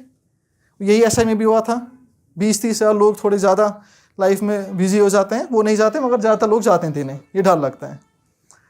अब ये जो डर है इसका कुछ सेंस नहीं बनता है, ये मुझे लगता है मेरे फादर मुझे दिन में 2 बार बताते थे, क्योंकि लगभग 15 से 20% लोग ही एक्चुअल में दिन में 2 या 3 घंटे पढ़ते हैं, है ना, जैसे आपने भी देखा होगा। क्योंकि जब ऐसा ही था और मैंने अपनी जॉब छोड़ी थी, सब कुछ में सीरियस था, तब भी मेरे से ज़रूरत नहीं हो रही थी मैं हर दिन पढूं, ठीक है, वो बहुत कम लोगों से हो पाता है हर दिन पढ़ने वाला, ठीक है। तो आपको यहाँ समझना है कि लगभग 15 से 20% लोग ही हैं एक्चुअल में जिनको पता है कि डिसिप्लिन क्या होता है, ठीक है, जिनको पता होता है रोज़ क्या पढ़ना है, टाइम क्यों देना है। बाकी सब लोग फॉर्म भरते हैं, और इनफैक्ट मैं आपसे बताऊंगा, जब भी मैं एग्ज़ाम देने जाता हूँ, क्योंकि मुझे होप कम ही होता था एग्ज़ाम क्लियर करेगा, मैं क्या करता था, जो मेरे आसपास बैठे होते थे वो उनका दिन ख़राब करता था। मैं उनसे पूछता था कि भैया आपने क्या पढ़ाई किया है, दीदी आप कहाँ से आए हो, आपने क्या पढ़ा है। तो सिर्फ एक बार एक इंसान मुझे मिला जिसने मुझे बोला कि मैंने बैंक का एग्ज़ाम दिया था और मैंने पीओ क्वालिफाई किया है, मैं ऐसा हूँ वैसा हूँ। अच्छा, बाकी सब मुझे बोलते हैं कि मैं एक्चुअल में बीएससी का स्टूडेंट हूँ, और मैं बैंक का एग्ज़ाम इसलिए देने आया हूँ क्योंकि मेरे चाचा ने मेरे पापा को बोला इसको बैंक में नौकरी दिलाते हैं। एक ऐसी बोलती है कि मैं ये ऐसे ही देने आई थी क्योंकि भरना है, क्योंकि भरा था, मैंने कहा 800 रुपये दिए, 400 रुपये दिए, वेस्ट हो जाएंगे। इस बार मैं सीखने आया हूँ, हाँ इस बार मैं सीखने आया हूँ, ये भी कहते हैं लोग। इसके 2 साल बाद असली पेपर है जिसमें मुझे नौकरी मिलेगी, ठीक है, सबका यही बहाना होता है। तो 10 से 15% लोग ही होते हैं। तो फिर जो ये पॉपुलेशन होती है ये दिखाने के लिए बड़ी होती है, ठीक है, क्योंकि 300-400 रुपये का हर कोई फॉर्म खरीद सकता है, और इंसान को अच्छा फील होता है मेरे ख्याल से फॉर्म भरते हुए कि मैंने 300 रुपये नेक काम में दिए हैं, है ना, मैंने इसका चिप्स नहीं खाया, मैंने वो नहीं किया। तो ये एंड में कुछ यही 15,000 के अराउंड, 150 के नहीं, 15 के या 20,000 के अराउंड ही लोग होते हैं जो एक्चुअल में मेरे ख्याल से पढ़ाई करने जाते हैं, है ना। तो ये जो पॉपुलेशन वाला है इसका लॉजिक नहीं है, ठीक है, ये आपको डराने के लिए है। क्योंकि आपको ही पता होगा, आपकी अगर 50 बच्चे क्लास में होते थे, आप सोचो वो 50 बच्चे स्कूल आ रहे हैं, और आपको पता होगा उन 50 में से भी किसी को साइंस पता नहीं होता था। फिर जो बंदा जिसको फ्रीडम है, ग्रेजुएशन कर चुका है, वो घर पे बैठा है, वहाँ पे काफ़ी मीगर एक पॉपुलेशन होती है जो एक्चुअल में स्टडी कर रही होती है, ठीक है, वो अच्छे से स्टडी कर रही होती है, वो भी कंपटीशन है, ये नहीं कि मुफ्त में मिल रहा है, ठीक है। मगर ये 1-1.5 लाख नंबर वाला ये थोड़ा झूठ है, ठीक है। फिर उसके बाद क्या डर आता है, बैकग्राउंड, ये भी एक अच्छा ऑप्शन है। मगर हमें बैकग्राउंड के टाइम याद रखना है कि जिन लोगों ने ग्रेजुएट एग्ज़ाम्स डिज़ाइन किए हैं वो उतने भी ज़्यादा बेवकूफ़ नहीं थे, ठीक है। ये एग्ज़ाम्स एक लेवल प्लेइंग फील्ड होते हैं, ओके। यहाँ पे अगर कोई साइंस से आया हुआ है, उसका साइंस अच्छा है, उसको फील होता है मेरे साइंस में 10 में से 10 नंबर आएंगे, क्योंकि आपको पता है साइंस होता है हर एसएसबी एग्ज़ाम में, उसकी कैलकुलेशन अच्छी नहीं होती है। अगर मैं अभी 7 का टेबल पूछूंगा, 7 जा गलत हो जाएगा, 7 9 जा गलत हो जाएगा, है ना। मैं बोलूँगा सिंपल इंटरेस्ट और कंपाउंड इंटरेस्ट का फॉर्मूला किसी को पता है? हाँ, किसी को पता होगा, आपका शायद मैथ का कुछ बैकग्राउंड होगा, साइंस वाले को नहीं पता होगा, है ना। आपको ये पता होगा, आपको नहीं पता होगा, लाइक तारे क्यों ब्लिंक करते हैं, ऐसा कुछ, है ना, उसको साइंस का नहीं पता होता है। तो ये हो गया बैकग्राउंड वाला, यानी आपके पास कोई एडवांटेज है मगर दूसरे बंदे के पास कोई और एडवांटेज है, ठीक है। आपने साइंस किया हुआ, आपके जो आपका पूरा बैकग्राउंड है उसका मतलब हुआ आपके 3 या 4 नंबर साइंस में ज़्यादा आएंगे। जो आपका पूरा बैकग्राउंड है उसका मतलब हुआ 4 नंबर आपके मैथ्स में ज़्यादा आएंगे, ठीक है। वो उतना ही बैकग्राउंड होता है, क्योंकि इन एग्ज़ाम्स का जो सिलेबस होता है वो काफ़ी जनरल होता है, ओके। क्योंकि इसमें देखो, आप सब ने बीटेक किया हुआ है, किसी ने एमएससी किया हुआ है, आप में से कोई ऐसा इंसान नहीं होगा जिसने अपनी ग्रेजुएशन में math, science, English, reasoning, geography, physics, क्या आता है, इकॉनमी, ये सब, बॉटनी, ये सब कोई नहीं पढ़ता है ना, है ना। किसी ने ये 3 पढ़े होंगे या ये 3 पढ़े होंगे, ये सारा पढ़ना पॉसिबल नहीं है ना। है ना। मैंने इंजीनियरिंग की है, मैंने तो सिविल इंजीनियरिंग भी नहीं अच्छे से पढ़ी थी, इस सब की तो बात ही नहीं है। तो ये एक लेवल प्लेइंग फील्ड हो जाता है, किसी के पास कोई एडवांटेज नहीं है, ठीक है। आपके पास साइंस अच्छा है तो आपके पास मैथ अच्छा है, किसी का इकोनॉमी बैकग्राउंड है तो आपको ज्योग्राफी नहीं पता होगा, आपको पहाड़ों ज़मीन नहीं पता होगी इकोनॉमी वाले को, है ना। जिसने ज्योग्राफी पढ़ा है उसको मेरी तरह डेफिसिट और मनी कहाँ से आता है, बैंक पैसा क्यों छापता है, वो सब नहीं पता होगा, ठीक है। तो वो चीज़ भी वहीं ख़त्म हो जाती है। और फिर एक और चीज़ आती है, बैकग्राउंड भी गया। अब जो अक्लमंद लोग कुछ टाइम पहले से पढ़ाई कर रहे हैं, ठीक है, वाह, है ना। अब मेरा एक दोस्त है 2 साल से पढ़ाई कर रहा है, ठीक है, और ये बहना है इन्हें अभी स्टार्ट की हुई है। जो बेचारा 2 साल से पढ़ाई कर रहा होता है उसके माइंड पे पहले से ही प्रेशर होता है कि मुझे पिछले 2 साल का भी खर्चा निकालना है, ठीक है। मैंने देखा है कि जिन लोगों ने ज़्यादा टाइम पहले स्टडी की होती है, पहली बात वो डाइवर्सिफाई हो गए होते हैं उस टाइम तक, यानी 5 अलग पेपर पढ़ने हैं, है ना। किसी ने भी किया 1-2 साल पहले से पढ़ाई स्टार्ट ना, सब नहीं है कि तब क्या हो चुका था, इंसान को पहले से एंग्जाइटी होती है कि पिछले 3 पेपर नहीं निकले, चौथे में क्या हो जाएगा, ठीक है। ये स्ट्रेस होता है। यानी इन शॉर्ट जो इंसान पहले से स्टडी कर रहा होता है 1 या 2 साल से, उसके पास एक क्यूमुलेटिव अमाउंट ऑफ स्ट्रेस होता है डेवलप तब तक, ठीक है। उसको पहले से ही टेंशन होती है कि लास्ट टाइम नहीं हुआ, लास्ट टाइम नहीं हुआ, लास्ट टाइम नहीं हुआ, मैं गलती क्या कर रहा हूँ, मैं गलती क्या कर रहा हूँ, वो दिमाग में चल रहा होता है, वो बज रहा होता है एक किस्म का, ठीक है। वो उतना स्ट्रेस फ्री नहीं होता है आपकी तरह, ठीक है। और कहीं ना कहीं अगर वो 1 या 2 साल से स्टडी कर रहा है तो कोई बेसिक गलतियाँ होती हैं जो उसने भी रेक्टिफाई नहीं की होती हैं, ठीक है। तो अगर आप एट द एंड देखोगे एक इंसान को जिसने 2 या 3 साल से स्टडी की है और एक इंसान जिसने 3 या 6 महीने स्टडी की है फोकस से, बस एग्जाम से पहले 3 या 6 महीने, उनके स्कोर में 2-3 नंबर का फ़र्क रहता है, ठीक है। मैंने अभी तक जो भी पेपर्स दिए, मुझे कोई इंसान नहीं मिला ऐसा में कहीं पर भी कि मैं 4 साल से पढ़ाई कर रहा था इसलिए मैं हीरो हूँ इसलिए तू जीरो है, ऐसा कोई नहीं होता है। कोई किसी अच्छे नंबर होते हैं प्रॉब्लम मेरे से छोटा ही होता है, बड़ा ऐसा कोई नहीं होता है, ठीक है। तो अगर हम तो ये वाला भी गया, ठीक है, और एट द एंड रहता है अगर नहीं हुआ, ठीक है। देखो एसएसबी में इस चीज़ की टेंशन नहीं है क्योंकि जो इस एग्ज़ाम का सिलेबस है वही आपके 1 महीने बाद जो एग्ज़ाम है उसका भी सिलेबस है, 80% मैच होने वाला है, ठीक है। तो यहाँ पे आपको यूपीएससी की तरह 1 साल या 1.5 साल वेट नहीं करना है। आपने अगर एक बार सिलेबस ख़त्म कर दिया, आप हर 1 या 2 महीने के बाद कोई पेपर दे सकते हो या इनफैक्ट 6 महीने के बाद दे सकते हो। आपके पास जो नंबर ऑफ अपॉर्चुनिटीज़ बहुत है, ठीक है। तो अगर आपका माइंडसेट ऐसा है कि it's not over until it's over, ये मैंने किसी कैप्टन से चुराया था, वर्ल्ड कप हुआ था ना लास्ट, ऑस्ट्रेलिया हार रही थी स्टार्टिंग में, याद है ना। तो हाँ, तो उसी के कैप्टन ने मेरे ख्याल से बोला था ये, फिर एट द एंड वो जीत गए मेरे ख्याल से, ऑस्ट्रेलिया ही जीता था ना। मैं कुछ नहीं बोलूँगा उसके आगे, ठीक है, अपनी टीम। हाँ, बहुत बुरा लगा था उस दिन सबको, है ना, ठीक, बहुत ज़्यादा बुरा लगा था। तो हाँ, खाना भी नहीं खाया होगा। तो देखो वो माइंडसेट जो होता है वो कहने में तो हर किसी को अच्छा लगता है, आपने भी इंस्टा पे डाला होगा वैसा ही स्टेटस, इट्स नॉट ओवर, मगर वो माइंडसेट सही में आपको रखना है 6 महीने के लिए यहाँ पे। तो उससे क्या हो जाता है, आपका जो फियर ऑफ फेलियर है ख़त्म हो जाता है क्योंकि आपके पास नेक्स्ट अपॉर्चुनिटी है, ठीक है। क्योंकि मैं आपको बताऊंगा जब मेरा VLW क्लियर नहीं हुआ था तो तब मुझे एग्जैक्टली यही फील हुआ था कि ये 2 साल तो गई ज़िंदगी के, ऐसा है कि वर्दी भी गई, ये भी गया, वो भी गया, एंड में आते आते VLW भी गया। तो वहाँ पे मैंने कहा कि जो मैंने उस बंदे से बात की इशफाक से, तो उसने मुझे यही बताया कि 8 बार हुआ है। तो मुझे फील हुआ कि नहीं यार, अपॉर्चुनिटीज़ तो आती जाती है, कुछ और करते हैं। तो वहाँ पे आई थिंक मैंने भी ये फेस किया कि हाँ, फेलियर होता है और इंसान ऑब्वियसली डरता है, मगर आप अगर ऐसा माइंडसेट रखोगे कि अपॉर्चुनिटीज़ हैं तो ये भी चला जाता है, ठीक है। तो ये हो गया हमारा टॉपिक ऑफ माइंडसेट, ठीक है। तो इन शॉर्ट आपको अपना दिमाग क्या रखना है कि 3 या 6 महीने हैं मेरे पास, ठीक है, 3 या 6 महीने हैं।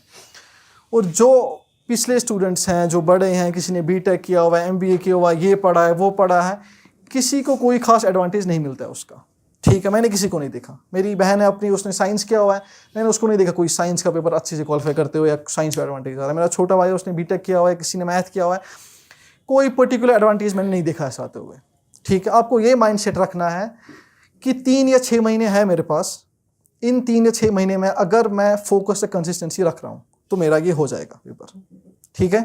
ये हमारा माइंडसेट होना चाहिए, वो ही मैटर करता है। उसके आगे पीछे देखो, आपने कभी 12th तक अच्छे नंबर नहीं लाए, मैंने भी नहीं लाए, मेरे दोस्तों ने भी नहीं लाए, उसका कोई इम्पैक्ट नहीं है। आप क्लास 12 तक टॉपर थे, मेरा एक दोस्त है वो IIT में है अभी, ठीक है, उसने भी SSB के एग्ज़ाम दिए, नहीं हो रहे हैं, उसे कोई फ़र्क नहीं पड़ता। और मैंने कहाँ से बीटेक किया हुआ, जैसे मैंने आपको बताया MIT से, ठीक है। किसी को पता है MIT यूनिवर्सिटी के बारे में कुछ? थोड़ा सा, पढ़ाई से बहुत ज़्यादा रिश्ता नहीं है मेरी यूनिवर्सिटी का, ठीक है, ठीक है, उतना ज़्यादा फेमस नहीं है पढ़ाई के लिए वो यूनिवर्सिटी, ठीक है, वो जगह। और MIT मेरी नोएडा की भी नहीं थी, ये लखनऊ की थी, UP योगी। किसी को समझ आ रहा है कहाँ से बीटेक किया हुआ मैंने, ठीक है। तो कोई ऐसा स्पेशल एडवांटेज मेरे पास भी नहीं था, ठीक है। अब तो दूसरी चीज़ आती है माइंडसेट के बाद, आई थिंक हमारी प्यारी स्ट्रेटजी।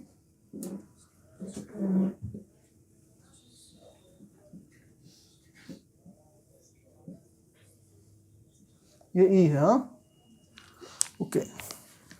तो अभी तक कोई डाउट है किसी को? और कोई डाउट, कोई सवाल अभी तक? कोई इंटरेस्टिंग सवाल लगा किसी को अभी तक? कुछ नहीं? तो आगे बढ़ते हैं। ओके, तो देखो स्ट्रैटेजी का मीनिंग इन शॉर्ट यही है कि अगर 15 या 20 हज़ार लोग हैं, उनका माइंडसेट स्ट्रांग है, उनका विल पावर इन चेक है, उन्हें पता है कि हाँ मुझे एग्ज़ाम करना है, वो डर नहीं रहे हैं, फिर उसके बाद उन सब का एग्ज़ाम क्यों नहीं क्लियर होता है? ये मेरिट एक्चुअल में डिसाइड कैसे होता है? क्योंकि आप ऐसे भी कुछ लोग होंगे जिनको भी माइंडसेट का इशू होगा, मगर कुछ लोगों को थोड़ा क्लियर होगा कि हाँ ये मैं कर सकता हूँ, कोई ऐसी टेंशन नहीं है। वो ये लोग कितने हैं, है ना, एक अच्छी पॉपुलेशन होती है जिनको पता भी होता है, उनको माइंडसेट का इशू नहीं होता है। तो वो लोग एग्ज़ाम क्यों नहीं क्लियर करते हैं, वो डिपेंड करता है स्ट्रेटजी पे कि हम इन एग्ज़ाम्स को कैसे टैकल कर रहे हैं, ठीक है। तो आई थिंक जो मेन चीज़ आपको इन एग्ज़ाम्स के बारे में समझनी चाहिए कि ये UPSC नहीं है, ठीक है। मेरे ख्याल से आपको बहुत सारे लोगों को पता भी नहीं होगा UPSC और SSB के सिलेबस में क्या फ़र्क रहती है। किसी को जनरल आइडिया पता है किस टाइप का सिलेबस होता है UPSC का और SSB का? मेन डिफरेंस क्या है? मेन आपको क्या लगता है? मुझे लगता है आपको सब पता है। क्या लगता है क्या डिफरेंस होता है SSB और UPSC के? मेन क्या डिफरेंस होता है इन दोनों में? हाँ हाँ, एक हाँ लिमिटेड होता है। हाँ हाँ, एक मेन डिफरेंस है जो सबको मेनली पता होती है कि UPSC का सिलेबस बहुत बड़ा है ना, वास्ट है बहुत ज़्यादा। और दूसरी मेन जो प्रॉब्लम होती है जो बहुत सारे लोग थोड़ा इग्नोर करते हैं, वो ये होता है कि UPSC का सिलेबस बहुत ही ज़्यादा कंसेप्चुअल होता है। आपके सवाल वहाँ आते हैं कि ये चीज़ कैसे काम करती है, ये अगर कॉन्सेप्ट है ये आपकी लाइफ में कहाँ यूज हुआ है, इंडिया ने कब यूज़ किया, ऐसे सवाल आते हैं, ठीक है। जो हमारा SSB का टोटल स्फीयर है, यहाँ का सवाल कंसेप्चुअल भी हो सकता है कि तारे कैसे ब्लिंक करते हैं, जैसे FA में आया था। यहाँ पे ये भी हो सकता है कि इस प्राइम मिनिस्टर के बेटे के इसका क्या नाम है, ठीक है। एकदम फैक्चुअल सवाल भी हो सकता है, ये बिल कब निकली थी, ये क्या होती। और इनफैक्ट मेजर एक पोर्शन रहता है जो एकदम सरफेस लेवल होता है मगर फैक्चुअल होता है, ठीक है। तो यहाँ पे हम बहुत सारे मेजॉरिटी ऑफ कैंडिडेट्स क्या गलती करते हैं, वो टेलीग्राम से यूट्यूब से एक अच्छा टीचर ढूंढते हैं जो कंसेप्चुअली सब कुछ समझाता है, एकदम सब समझ आता है कि हाँ ये होता है इकॉनमी, ये होता है ज्योग्राफी। मगर जब हम पेपर देते हैं वहाँ पे कहते हैं अरे ये क्या बकवास सवाल निकाली इसने, ये पूछ नहीं रहा है असली इकॉनमी, होता है ना कि ये असली इकॉनमी नहीं पूछ रहा है, ये असली ज्योग्राफी नहीं पूछ रहा है। नहीं, उसका पेपर का तरीका ही अलग है, वो उतना कंसेप्चुअल पार्ट में नहीं जाता है। क्योंकि आपको समझने अभी होगा UPSC जैसा पेपर SSB सेट नहीं कर सकता है, इनकी अपनी कैपेसिटी है, ये अलग पेपर सेट करते हैं, ठीक है। तो हम क्या करते हैं, हम UPSC का पूरा सिलेबस पढ़ रहे हैं, हम 20 के वाले 25 चैप्टर पढ़ रहे हैं, हमने सबसे अच्छी बुक लाई है माजिद हुसैन की है उसकी, मगर उसमें से आधा सिलेबस जो हमें अच्छा लगता है वो है नहीं, ज़्यादा डिटेल पढ़ रहे हैं, हम अपनी एक लिमिट सेट नहीं कर पा रहे हैं, ठीक है। वो मेन प्रॉब्लम आ जाती है कि इंसान को उससे क्या होता है, इंसान को फील होता है मैंने बहुत पढ़ाई की, लाइक कि मैंने बहुत टाइम दिया, मुझे एक्चुअल में आता है, मगर कहीं ना कहीं एग्ज़ाम में वो रिफ्लेक्ट नहीं होता है। क्योंकि मेरे अपने दोस्त मैं कहूँगा कि मेरे पास आधी नॉलेज नहीं है जो उनके पास है, मगर मैंने देखा है कि एग्ज़ाम में थोड़ा नंबर उनके थोड़े कम आ रहे हैं। तो मेन प्रॉब्लम यही है, जो हमारा तरीका है वो UPSC या बाकी एग्ज़ाम से अलग होना चाहिए, ठीक है। हमें जो हमारी डेप्थ है वो पता होनी चाहिए, हमें हमारा एग्जैक्ट सिलेबस जो है वो पता होना चाहिए, ठीक है। अगर ये चीज़ें आपको एग्जैक्टली पता है, डेप्थ क्या है, कितना डीप पढ़ना है कोई सब्जेक्ट, और एग्जैक्टली कौन कौन से चैप्टर्स हैं, आपको 50% भी टाइम नहीं लगेगा जो आपके माइंड में होता है, ठीक है। ये फिर काफ़ी ईजी हो जाता है इससे, क्योंकि और इनफैक्ट यही मेरा मेन टर्निंग पॉइंट था, क्योंकि जब मैंने इकॉनमी ही पढ़ा in the month of December, वहाँ पे मुझे रियलाइज़ हुआ जो मैं बड़ी किताब इकॉनमी की पढ़ रहा हूँ, जिसकी वजह से मैं डर रहा था इकॉनमी से, जिसकी वजह से इनफैक्ट मैं दिसंबर तक सोच रहा था FA नहीं दूंगा, तो वो एक्चुअल में था ही नहीं वैसा कुछ, मुझे वो उतना पढ़ना ही नहीं चाहिए था। मुझे डेप्थ अगर मैं मैनेज कर लेता डेप्थ और सिलेबस, वो इनफैक्ट ईजी हो जाता है। ठीक है, तो अगर हम सिंपली अपनी डेप्थ और जो सिलेबस रहता है इस तरीके से कैलिब्रेट करेंगे जो SSB की नीड है, ठीक है, तो हमारी स्ट्रेटजी है मोर देन 50% हमारा काम वही हो जाता है। ठीक है, उसके बाद और क्या दिक्कत हम करते हैं, हाँ लाइक आप ऐसे किसी ने JEE का एग्ज़ाम दिया है? वो JEE ने JEE नीट जो हम देते थे वो दिया किसी ने? सब झूठ बोल रहे हैं हाँ। चलो कोई बात नहीं, ठीक है। तो देखो मैं आपसे बताता हूँ, जब लड़के JEE या नीट ऐसा कोई एग्ज़ाम देने जाते हैं ना, तो हमें फील होता है कि 60% पेपर तो समझ ही नहीं आया, है ना? हुआ आपके साथ? मुझे लगता है आपके साथ हुआ है। नहीं हुआ है? मेरे साथ ऐसे ही हुआ था। जब मैं गया था तो मुझे 60% पेपर समझ ही नहीं आया था। तो मैंने घर पे फिर वही बताया जो आप सब ने भी किया होगा कि पेपर इजी था, शायद हो जाएगा। मुझे पता था क्या होने वाला है, ठीक है, तो मैंने ये बताया। तो मगर SSB में ऐसा नहीं होता है। हमारे वहाँ सवाल इतने बेसिक होते हैं कि अगर किसी ने 10th तक का भी साइंस पढ़ा है, मैथ पढ़ा है, वो लगभग 50 या कुछ नंबर उसके आ जाएंगे। प्रॉब्लम ये रहती है कि हमें अटेम्प्ट करना नहीं आता है। लगभग कोई मैंने जब पहली बार या दूसरी बार ऐसा दिया था, मैं कैंडिडेट से बात कर रहा था, तो हम गाड़ी में जा रहे थे, कोई मुझे लिफ्ट दे रहा था इनफैक्ट, तो एक बंदा मुझे बोलता है मैंने 18 क्वेश्चन अटैम्प्ट किए, एक बोला मैंने 70 अटैम्प्ट किए। मैं सोच रहा था पिछली बार इस पेपर का कट ऑफ 100 हुआ, ये बंदा 80 अटैम्प्ट करने क्यों आया इधर, है ना? हमें पता ही नहीं होता इस एग्ज़ाम का कट ऑफ क्या होगा, इसकी रिक्वायरमेंट क्या है, इसका जो जनरल या कुछ होता है ना, एग्ज़ाम से पहले पता होगा कट ऑफ क्या होता है ना? ऐसा तो कोई वो यूट्यूब पे वीडियो बनते हैं 10 एक्सपेक्टेड कट ऑफ, मगर सबको पता होता है 2 या 3 नंबर इसी के आसपास रहेगा। तो हम लोग वो भी नहीं देखते हैं, हम लोग ऐसे जाते हैं जितना मुझे आया उतना कर लिया, ये होगा वो होगा, एक बंदा 70 कर रहा है दूसरा 80 कर रहा है। वैसे इन एग्जाम्स में नहीं जानना है, आपको डिसाइड करना है ये एग्ज़ाम है, इसका ये कट ऑफ रहने वाला है। इनफैक्ट अगर मैं मॉक दे रहा हूँ या कुछ दे रहा हूँ, मेरी ऐसी लेवल होनी चाहिए कि मैं एटलीस्ट इस नंबर के आसपास अटैम्प्ट कर रहा हूँ। और ये बहुत सारे लोग ऐसा भी नहीं करते। मैंने खुद देखा, जो मेरे काफ़ी जीनियस दोस्त थे उनने यही गलती की कि वो अटैम्प्ट ही नहीं कर रहे हैं उस लेवल का। ठीक है, यानी 70 क्वेश्चन पे मैं श्योर हूँ, उसके आगे अगर किसी सवाल में मैं 50 या 60% श्योर हूँ, वो छोड़ दो। ऐसा कोई ज़कात वक़ात का आइडिया एग्ज़ाम में नहीं लेना है। ठीक है, 2.5% ज़कात देना होता है ना, वो अपने इससे देना, मार्क्स में से कोई ज़कात नहीं देना है। ठीक है, वो वहाँ का रखना है। ठीक है, तो हमारा सिलेबस, डेप्थ और अटेम्प्ट करने का तरीका, ठीक है, ये 3 चीज़ें इस एग्ज़ाम की काफ़ी अलग होती है और इसके लिए आपको थोड़ी प्रॉपर गाइडेंस चाहिए। ठीक है, ये हम अगर UPSC या किसी और एग्ज़ाम का देख रहे हैं, इनफैक्ट SSC का भी देख रहे हैं, वहाँ पे इंसान थोड़ा कंफ्यूज ही हो जाता है। वहाँ मैथ अलग है, वहाँ साइंस अलग है, वहाँ इंग्लिश अलग है किसी और जगह। अगर हम किसी और एग्ज़ाम का यहाँ कॉपी करते हैं, ज़्यादातर बच्चे वही करते हैं, कॉपी कर दिया, इतना पढ़ लिया, इकोनॉमिक्स ये पढ़ लिया, वो विकास सर या कोई सर UPSC के अच्छा बोलते हैं उनका देख लिया, तो वो अगर हमने यहाँ कर दिया तो ऑब्वियसली ये हमारी स्ट्रेटजी फेल होने वाली, वो यहाँ पे हमें नहीं करना है। ठीक है, तो जो हमारी स्ट्रेटजी है वो काफ़ी फिक्स्ड होनी चाहिए। ठीक है, फिक्स, ये डेप्थ है, ये डेप्थ है, ये चैप्टर्स हैं और ये सिलेबस है। ठीक है, सिलेबस पता नहीं क्या लिखा मैंने। ओके, तो ये 2 बेसिक चीज़ें हैं कि अगर हमें अपने दिमाग में रखी तो हमारा मेरे ख्याल से काम हो जाएगा। उसके बाद फिर आपकी थोड़ी सी किस्मत रहती है। ठीक है, इतना ही है जो मेरे ख्याल से मैं आपको बता सकता हूँ कि इन एग्ज़ाम्स में क्या चाहिए। ठीक है, अब मैं आपको अगर बताऊँ कि मेरी अपनी इन डिटेल स्ट्रेटजी क्या रही थी एक एक सब्जेक्ट को लेके। टाइम टेबल, मेरा टाइम टेबल क्या था? वो हाँ, ये काफ़ी अच्छा सवाल है, टाइम टेबल, क्योंकि हमने भी देखा होगा यूट्यूब पे वो वीडियो आता है ना, my time table for UPSC, 4 बजे उठना, ये करना। मेरा टाइम टेबल क्या रहा था कि मैं उठता था 9:30 बजे के अराउंड या 9 बजे के अराउंड। फिर मुझे मम्मा बोलती थी कल से जल्दी उठना।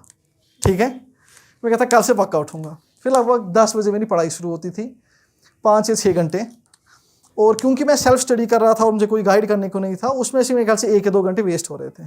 ठीक है, वो वेस्ट होता है क्योंकि आप पढ़ रहे हो तो एग्रीकल्चर इकोनॉमी में एसएसबी का पेपर देना है, ज़िंदगी में कभी वो नहीं पूछेगा एग्रीकल्चर हो। ठीक है, आप पढ़ रहे होते हो पता नहीं मैथ का कोई डीप सवाल, वो एंड में वहाँ एसआई में 2-3 सवाल आए थे मैथ के एडिशन और मल्टीप्लिकेशन के, है ना, तो वो सब आता ही नहीं उधर। तो कोई ऐसा टाइम टेबल नहीं है। देखो ये यूपीएससी है ही नहीं। आप 4 या 5 घंटे अगर दे रहे हो दिन के वो काफ़ी है। अगर आप 6 या 7 घंटे दे रहे हो आपने अगली बार टॉप किया होगा। ठीक है, बस अगर फिर भी थोड़ा टाइम टेबल की बात करें काफ़ी है, 5 घंटे काफ़ी है मेरे से। तो मैं क्या बताऊँ आपसे, वो भी मैनेज नहीं हो पाता था बीच में। ठीक है, मुझे फील होता था कि फिर मैं नमाज़ पढ़ता था शायद ऊपर वाला कुछ करेगा। ठीक है, कंसिस्टेंसी, हाँ मगर कंसिस्टेंसी आपको चाहिए।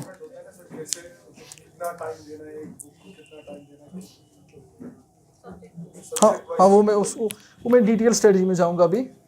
तो उससे पहले मैं टाइम टेबल का बोल रहा था आपको। देखो किसी को पता है पोमोडोरो क्या होता है? पोमोडोरो पता है किसी को क्या होता है? पोमोडोरो पता है क्या होता है? देखो पोमोडोरो एक जापानीज तरीका है पढ़ने का। ठीक है, फैंसी लगता है मगर इसका मतलब बस हुआ सिंपली, अगर आप कोई काम करने के लिए बैठे हो तो 2 घंटे के लिए उसके अलावा कुछ मत करो। ठीक है, तो ये मेरा बहुत टाइम से मैं ये फॉलो कर रहा हूँ जब से मैंने पढ़ाई की है कि अगर मैं पढ़ाई करने बैठ गया तो मोबाइल सब साइलेंट कर लिया। 2 घंटे के लिए एटलीस्ट कुछ नहीं करना है। अगर आप दिन में इस 2 घंटे को हम पोमोडोरो सेशन बोलते हैं, या आधे घंटे से लेकर 2 घंटे तक हो सकता है। अगर आप दिन में 2 बार ये कर रहे हो या 3 बार कर रहे हो तो वो काफ़ी है एसएसबी के लिए। ठीक है, ऑब्वियसली अगर आप केएस या ऊपर जाना चाहते हो थोड़ा ज़्यादा रिक्वायरमेंट है। ठीक है, आ जाओ यार। और स्ट्रेटजी को लेके और कोई डाउट है?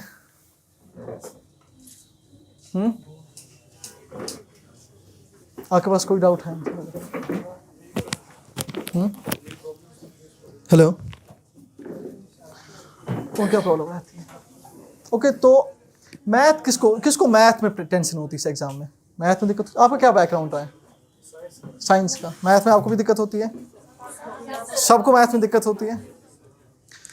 देखो अब मैं आपको बताऊंगा, जब मैंने पहली बार एसए का एग्ज़ाम दिया था तो मैथ छोड़ के गया था मैं ऑलमोस्ट। वहाँ पे जो मैथ के आपके सवाल आते हैं वो अप टू 10th स्टैंडर्ड के आते हैं। ठीक है, तो आई थिंक अगर आप मैथ में कुछ बेसिक चीज़ें कर लो जैसे tables, square root, cubes etcetera, और आपके जो पहले 10 चैप्टर होते हैं जो नंबर सिस्टम से शुरू होता है, सिंपल इंटरेस्ट, कंपाउंड इंटरेस्ट, ये सारा हो जाता है। अगर आपने इनके 20, 30 या 50, 60 सवाल प्रैक्टिस कर लिए हैं, आप मैथ के अगर 10 सवाल हैं आप उसमें से 8 या 9 कर लोगे। ठीक है, 8 या 9 आप कर लोगे। ये उन बच्चों के लिए है जो मैथ में भी 1 या 2 नंबर स्कोर नहीं कर रहे हैं। ठीक है, और अगर आप पहले से ही थोड़ा मैथ जानते हो तो सिंपली एक बुक आती है, किसी ने किरण पब्लिकेशन या पिनैकल के बारे में सुना है?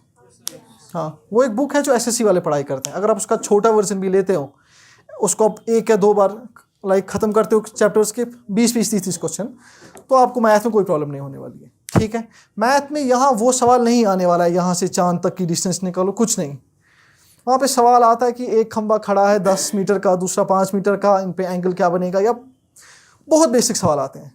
ठीक है, अगर किसी को बेसिक पता होगा ट्रायंगल के 3 एंगल्स मैक्सिमम 180 जा सकते हैं, ज़्यादा नहीं, या बेसिक पता होगा स्क्वायर का एंगल 90 होता है या कुछ, तो ज्योमेट्री हो गया। ठीक है, उतना ही सवाल। आपने कोई पेपर दिया ऐसा जो आपको लगा ऐसा क्या दिया था? कोई मैथ का खतरनाक सवाल दिखा आपको वहाँ पे?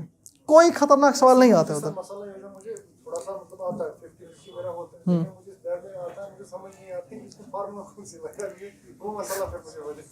अच्छा, देखो अगर मैंने फिर 2-3 मतलब एसआई का पहले भी पेपर दिया था तो मेरे मगर दूसरी बार 95 और मैंने मतलब ज़्यादा साइंस वाइंस वो नहीं पढ़ा था। अच्छा, ज्योग्राफी और हिस्ट्री मैंने थोड़ा सा हाँ हाँ सही किया है। ज़्यादा भी मतलब ऐसी डीप स्टडी नहीं की थी मैंने, लेकिन 90.5%। देखो अब अगर मैथ का मुझे थोड़ा सा डर रहता है। अगर मैं मतलब 50 मेरा मतलब 10 में से 5 मेरे हो जाते हैं, लेकिन मुझे वो लेंथ की ना थोड़ा सा क्या हुआ। और किसी को भी मैथ ऐसा ही लगता है? देखो 50% अगर आपको मैथ आता है और आपको लग नहीं रहा है कि जैसे क्वालिफाई करने के लिए 10 में से 8 नंबर चाहिए, आपके 7 या 6 आ रहे हैं, एक बुक उठाओ मैथ की, ठीक है, और एक बार किसी टीचर से आप मैथ के कॉन्सेप्ट समझ लो, क्योंकि बुक में सवाल देखे होते हैं, प्रैक्टिस कर सकते हो वहाँ से, मगर एक्चुअल में टैकल कैसे करना है सवाल को वो हमें नहीं पता होता। क्योंकि जैसे परसेंटेज है, हम सबको पता है परसेंटेज होता है इंटू 1/100 अगर करेंगे, ठीक है, मगर जब हम परसेंटेज पढ़ते हैं वहाँ हमें समझ आता है सक्सेसिव परसेंटेज होता है, जैसे 10% + 10% इंटू 10 डिवाइड बाई 100। ये एक बेसिक फॉर्मूला है परसेंटेज का, जब हम सक्सेसिव करते हैं A + B + A/B इंटू 100, ठीक है। ये अगर हम बुक से पढ़ते हैं तो वहाँ ये थोड़ा डरावना लगता है, ठीक है। अगर आपको कोई समझा रहा है कि ये बहुत इजी फॉर्मूला है, ऐसे पढ़ना है, वहाँ पे मैथ इजी हो जाता है, ठीक है। और हाँ, अगर आपको एग्ज़ाम में इंसान मैथ का सवाल अटैम्प्ट नहीं करता है, ये लड़कियों के साथ ज़्यादा होता है, मेरी सिस्टर के साथ होता है। मैं उसे मैथ पढ़ाता था, सब कुछ, मेरा एग्ज़ाम में अटैम्प्ट ही नहीं करती थी, फिर मुझे बोलती थी किया है मैंने, फिर मगर उसने नहीं किया होता था। वहाँ पे आपको क्या करना चाहिए, वो इसलिए आप डरते हो मैथ से क्योंकि आपकी कैलकुलेशन वीक है। आप 15-16 तक टेबल्स याद करो, आप स्क्वायर्स और क्यूब्स याद करो, सही में 2-3 दिन ही लगते हैं, उतना मुश्किल नहीं होता है। लाइक 12 स्क्वायर 144, 15 स्क्वायर कुछ और 225, है ना। इतना अगर आपको आता है, आपको कैलकुलेशन से डर नहीं लगता है, आप सवाल कर लोगे। पर अगर आप खाली फॉर्मूला पढ़ के गए हो, जो आपकी प्रॉब्लम है, पर कैलकुलेशन नहीं आती है, फिर आप वो सवाल अटेम्प्ट ही नहीं करोगे, ठीक है। तो मैथ की इतनी कहानी है। अब इंग्लिश देखो, इंग्लिश आप 3 या 6 महीने में इंप्रूव नहीं कर सकते हो, ठीक है। फिर भी एक ट्रिक है, एक बुक आती है वर्ड पावर, उसके पीछे वर्ड लिस्ट दी हुई है, सुना है किसी ने वर्ड पावर बुक का? हाँ, एसएसबी की फेवरेट बुक है वो। जो भी सवाल आता है ना, सिनोनिम, एंटोनिम, वो मैंने उसी बुक से हमेशा देखा। इनफैक्ट गलत भी किए मैंने एक दे, पर उसी बुक में थे वो, ठीक है। तो आप वर्ड पावर वहाँ से कर सकते हो, और आपको इंग्लिश के लिए कोई टीचर या बुक कंसल्ट करनी होगी जो आपको थोड़ा सा ग्रामर रूल समझाएगी। वो पता है हर किसी को, वो क्या बोलते हैं, एरर डिटेक्शन, वो एसएसबी का फेवरेट टॉपिक है। तो आप, हाँ, मॉडल्स, हाँ, वो उतना नहीं आता मेरे को, पर हाँ, वो भी एक अच्छा टॉपिक है। नहीं, मेरे को नहीं आता, एग्जाम में आता है ठीक है। तो अगर आपने इंग्लिश में बेसिक ग्रामर सीख लिया एरर डिटेक्शन लेवल तक, ठीक है, और आपने वर्ड पावर पढ़ लिया उस बुक से, आपके इंग्लिश में 9 नंबर तक आ जाएंगे।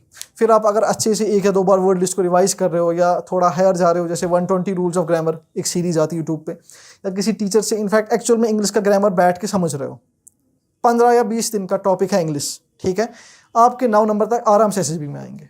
क्योंकि एसएसबी 7 सवाल इंग्लिश के ईजी देता है, 2 टफ देता है और 1 गलत देता है ना, ये उनका पैटर्न है। तो गलत वाला सबको मिलने वाला है, 7 वाले आप कर लोगे, 8 नंबर आपके हो गए, आप खुश हो, ठीक है। फिर आता है हमारे पास जियोग्राफी, इकोनॉमिक्स और बाकी सब्जेक्ट। देखो, ये सारे सब्जेक्ट्स जो हैं, ये आर्ट्स की सब्जेक्ट्स हैं ना। आपको इसमें ख्याल रखना चाहिए, इन सारे सब्जेक्ट्स में हमें प्रॉब्लम क्या होती है कि जैसे मैं खुद बताऊंगा, मैं बीटेक से हूँ, मेरी सिस्टर साइंस बैकग्राउंड से है, मेरा कोई कज़न है किसी और बैकग्राउंड से है। जब हम इकोनॉमी कोई बुक उठाते हैं, हमें समझ आता है कि हाँ, ये बात हो रही है उसमें, मगर इस हर सब्जेक्ट की अपनी एक अलग एसेंस होती है, टर्मिनोलॉजी होती है। इकोनॉमी में वो मनी को मॉनेटरी सप्लाई बोलते हैं, है ना, हम बोलते हैं मनी, पैसा, माल, और क्या बोलेंगे, है ना, वो बोलते हैं मॉनेटरी सप्लाई। अब कोई चीज़ जब किसी चीज़ से कम रह रही है, वहाँ टर्म यूज होती है डेफिसिट, इंक्रीमेंटल, ऐसी टर्म्स यूज होती है। और इनफैक्ट जो सप्लाई कर्व, डिमांड कर्व है, ये सब चीज़ें जो हैं, ये एक बीटेक वाले स्टूडेंट को उतना समझ नहीं आती है। हमें जो, जैसे आप किसी और बैकग्राउंड से हो, आप समझ नहीं पाओगे इकोनॉमी में किस टाइप का सवाल बनाएगा टीचर, है ना, आपको फील होता होगा, आप अगर साइंस से हो, आपको समझ ही नहीं आता होगा इकोनॉमी पूछेगा क्या एंड में, ये है ना, ये किताबें पढ़ता नहीं। तो इस चीज़ के लिए यही चीज़ इकोनॉमी में होती है, यही चीज़ जियोग्राफी में होती है। और कौन सा आर्ट का सब्जेक्ट है? हिस्ट्री एंड पॉलिटी, बस। हाँ, ये सेम चीज़ जियोग्राफी में है अभी तक। जैसे फिजिकल जियोग्राफी है, या फिर आपकी जो फिजियोग्राफी ऑफ इंडिया है, उसमें भी बाबर, तिराई, खदर, ऐसी बातें हो जाती हैं। जिसने बीटेक किया होता है उसको समझ ही नहीं आता है बाबर, तिराई और खदर, ये लाइक अकबर और बाबर हमें पता है, ये बाबर इधर क्या कर रहा है ना, वो कन्फ्यूज़न होता है। वही चीज़ हिस्ट्री की है, अकबर की जंग कब हुई और हमें आज़ादी कब मिली, ये 2 डेट्स मेरे को मिक्स हो जाते हैं। जिसने सिविल किया, जिसने बीटेक किया हुआ है ना, अब बीटेक किया हुआ उसको याद ही नहीं रहेगा अंग्रेज़ यहाँ कब आए, क्या डेट थी और वो गए कब, उसको लगेगा शायद 2 साल का फ़र्क है ना। जिसने कोई साइंस बैकग्राउंड से, वो हर आर्ट सब्जेक्ट को एसेंस ही नहीं समझ पाता है ना। मैंने जब पॉलिटी पढ़ा था, आई थिंक 1-2 महीने बाद भी मेरे को समझ नहीं आ रहा था प्रेसिडेंट और गवर्नर में अलग फ़र्क क्या है। ये प्रेसिडेंट ऊपर होता है, गवर्नर ऊपर होता है, ये ऊपर होता है, ये 1-2 महीने के बाद भी समझ नहीं आ रहा था।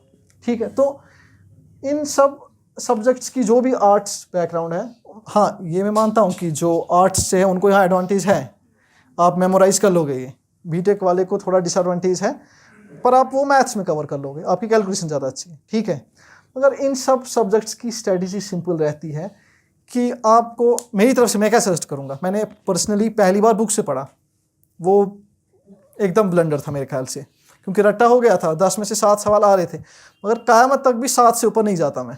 ठीक है, क्योंकि बेसिक कॉन्सेप्ट नहीं पता होते। आपको मेरे ख्याल से कहीं से आउट ऑफ बुक, किसी टीचर से या कुछ से, हर सब्जेक्ट का जिस्ट समझना चाहिए। क्योंकि जब आपको इकोनॉमी का टीचर पढ़ाएगा, वो आपको ऐसे बताएगा कि ये मनी है, इसको मैं मॉनेटरी सप्लाई बोलता हूँ। ठीक है, ये पहाड़ है, इसको हम फिजियोग्राफी में इंक्लूड करते हैं। ठीक है, ये आपका पॉलिटी है, इसी को हम लॉ बोलते हैं। जैसे पॉलिटी में स्टेट बोलते हैं कंट्री को भी, है ना। ये क्या बताऊँ, मुझे कितने टाइम बाद समझ आया, मुझे लगा हम JNK की ही बात कर रहे हैं 1 महीने से। ठीक है, तो ये चीज़ें अगर आपको टीचर नहीं बताएगा, आप एट द एंड एग्जाम में पता नहीं क्या करके आओगे, और आपको कॉन्फिडेंस होगा कि सिलेक्ट तो हो गया हूँ मैं, वही आपने JNK और इंडिया एक ही बात की होगी। तो जब तक आप इन आर्ट्स के सब्जेक्ट्स का एसेंस नहीं समझोगे, और जो कि पर्टिकुलर हर एक सब्जेक्ट का, जो जिस्ट है हर एक सब्जेक्ट का, जो इनकी टर्मिनोलॉजी है हर एक सब्जेक्ट की पर्टिकुलर होती है। ठीक है, जो इकोनॉमी की है वो अलग है, जो ज्योग्राफी का अलग है, जो पॉलिटी की है वो अलग है। ठीक है, अगर आपने कुछ भी BA किया हुआ किसी एक सब्जेक्ट में, आपको दूसरे सब्जेक्ट की टर्मिनोलॉजी नहीं पता होगी। ठीक है, इसके लिए आपको थोड़ा सा गाइडेंस चाहिए होती है किसी टीचर से, क्योंकि अगर आप वो फॉलो नहीं करोगे, मेरे ख्याल से बहुत मुश्किल हो जाता है बुक से करना वो। ठीक है, ये आपकी आर्ट सब्जेक्ट में रहनी चाहिए स्ट्रेटजी। ठीक है, ताकि कहीं से आप हर सब्जेक्ट की पर्टिकुलर टर्मिनोलॉजी और जिस्ट समझो। ठीक है, ये सब्जेक्ट्स भी हो गए हमारे। उसके बाद कौन सा बचता है उधर? रीजनिंग। हाँ, रीजनिंग और कंप्यूटर। कंप्यूटर जो है ये एक, क्या बताऊँ, एक वाइल्ड कार्ड है यहाँ पे। ये जनरली हम 10th तक पढ़ते हैं सब कंप्यूटर, है ना 10th तक सब पढ़ते हैं कंप्यूटर। अब जो कंप्यूटर है, समझ नहीं आता कंप्यूटर, समझ नहीं आया होता, पढ़ा तो होता है। हाँ, समझ नहीं, हमें बस पता होता है CPU है, ये सबको पता है। CPU is central processing unit, brain of computer, है ना, ये हमें पता होता है। इतना ही, इतना आपको पता है तो आपको बेसिक नॉलेज है कंप्यूटर की। ठीक है, ये हमारी बेसिक नॉलेज है कंप्यूटर की। उसके बाद कंप्यूटर में भी आपकी स्ट्रेटजी मेरे ख्याल से यही रहनी चाहिए कि जो हमारी 10th तक की बुक रहती है, थोड़ा उसे डीप जाना है SSB के लिए, क्योंकि पिछले कुछ टाइम से जो कंप्यूटर है ये फेवरेट सब्जेक्ट होता जा रहा है इनका, है ना। हाँ, ईजी भी आ रहा है, मगर मैं नहीं कहूँगा हर कोई सवाल ईजी रहता है। हाँ, क्योंकि पहले कंप्यूटर, हाँ, क्योंकि कंप्यूटर में पहले सवाल यही आता था, लाइक माउस कीपैड दिया हुआ है, CPU दिया है, what is the brain of computer, हर किसी को पता था CPU है ना। अब सवाल आता है कि URL का फुल फॉर्म क्या है ना, ये VLW में आया था। अब सवाल आता है कि इन टाइप के प्रोटोकॉल्स में क्या फ़र्क है। ठीक है, तो कंप्यूटर जो है आपको इसकी डेप्थ इंक्रीज करनी है। सिंपली कंप्यूटर में आपको डेप्थ जो है इंक्रीज करनी है। कंप्यूटर में आपको जो आपकी वो पुरानी JK बोर्ड की किताब थी उससे ऊपर जाना है। आप लूसेंट की किताब की तरफ जा सकते हैं, या फिर देखो, इनफैक्ट कंप्यूटर के स्टार्टिंग के 5 या 6 चैप्टर वो हर किसी को आते हैं, primary devices, secondary devices. Problem वहाँ होती है जहाँ पे वो मेमोरीज, वो प्रोटोकॉल्स की बात करता है ना, और वो यूज़ कहाँ होता है, ये सब काम करता है। वहाँ पे भी आपको थोड़ा सा गाइडेंस आए जो टीचर समझाएगा, क्योंकि किसी को पता है प्रोटोकॉल क्या होता है? Set of rules. देखा, मुझे थोड़ा डाउट था इसमें। ठीक है, ये कंप्यूटर की भी अपनी एक टर्मिनोलॉजी है जहाँ पे हम पहुँचने वाले हैं, है ना। यहाँ पे अब कंप्यूटर का भी वो स्टेज आ गया SSB का, जहाँ पे वो थोड़ा सा टिपिकल टर्मिनोलॉजी यूज़ करता है। ठीक है, तो कंप्यूटर की आपकी डेप्थ जो आपने 10th तक पढ़ा है उससे थोड़ी ज़्यादा होनी चाहिए। ठीक है, तो यहाँ पे भी आप थोड़ी गाइडेंस और ज़्यादा डेप्थ से काम लेना होगा। इनफैक्ट अगर आपके पास कोई टीचर है जो एटलीस्ट प्रोटोकॉल जो ये वाला रूल समझा रहा है, ये इसके आगे वाला आखिरी के 10 चैप्टर, तो वहाँ पे मुझे लगता है आपके लिए ईजी हो जाए कंप्यूटर। क्योंकि VLW में पर्टिकुलरली कंप्यूटर की वेटेज हमने ज़्यादा रखी थी, 25, है ना। VLW किसी ने तो दिया होगा इधर, हाँ 30 थे कंप्यूटर के, 30 थे, तो डेप्थ इंक्रीज करनी होगी। अब कौन सा सब्जेक्ट बचता है? रीजनिंग है ना, रीजनिंग। रीजनिंग किसी ने पेपर दिया है कोई जहां उसको एग्जाम में रीजनिंग में दिक्कत आई हो? हाँ, ये नहीं कोई बोलेगा है ना, ये ऐसा सवाल ही नहीं कोई जवाब देगा। अच्छा चलो, रीजनिंग में हम समझ एज्यूम करते हैं कि 10 में से 5 नंबर आ रहे हैं। कोई क्वेश्चंस होते हैं जो मतलब समझ नहीं आते फिर उस रीजनिंग में ना, उनका मतलब वो अंदर से क्या रखा है हाँ वो होता है। देखो, रीजनिंग जो है ये एप्टीट्यूड में आता है, ठीक है। एप्टीट्यूड बना होता है आपकी मेंटल कैपेसिटी चेक करने के लिए कि आप प्रॉब्लम फेस कर सकते हो कि नहीं कर सकते हो। ये मेनली बैंक और एसएससी का टॉपिक है, ठीक है। अब रीजनिंग में 2 टाइप के सवाल होते हैं, लाइक चैप्टर्स बहुत सारे हैं मगर टाइप 2 ही हैं। एक सवाल होता है जिसमें कोई लॉजिक अगर आप लगाओगे, सिंपली अगर आपके पास लॉजिक है, ये एल है, ठीक है। अगर आप सिंपली लॉजिक लगाओगे, जैसे सवाल आता है कि 5 लोग बैठे हैं लाइन में, तीसरा वाला इतना लंबा है, चौथा इतना लंबा है, अगर हम इनको अरेंज करेंगे हाइट से तो तीसरा चौथा कौन आएगा? सिंपली आप लिखते हो, अरेंज कर दिया, रमेश लंबा है, कुमार छोटा है, राहुल लंबा है, अरेंज कर दिया, आपको आंसर मिल गया, है ना। दूसरे सवाल होते हैं जहाँ का पर्टिकुलर एक तरीका होता है, पर्टिकुलर, जो जैसे सिलॉजिज्म है ना, वहाँ पे लिखा होता है ऑल मैन आर डॉग्स। आधे लोग बोलते हैं सही लिखा है, आधे वहीं ऑफेंड हो जाते हैं, है ना। उनको समझ ही नहीं आता है क्या बोल रहे हैं, मुझे वो बनाना है ना, वो समझ नहीं आता। तो जिन सवालों में लॉजिक है वो आपके हो जाएंगे, वो अगर आपको बेसिक एप्टीट्यूड है, मगर जहाँ पे आपको पर्टिकुलर कॉन्सेप्ट यूज़ करना होता है वहाँ पे उसके बगैर नहीं हो पाएगा। आपको रीजनिंग के भी जैसे सिलॉजिज्म है, आपका इनइक्वालिटी है, आपका पजल्स है, इनफैक्ट आपको वहाँ पे थोड़ा सा सीखना होगा।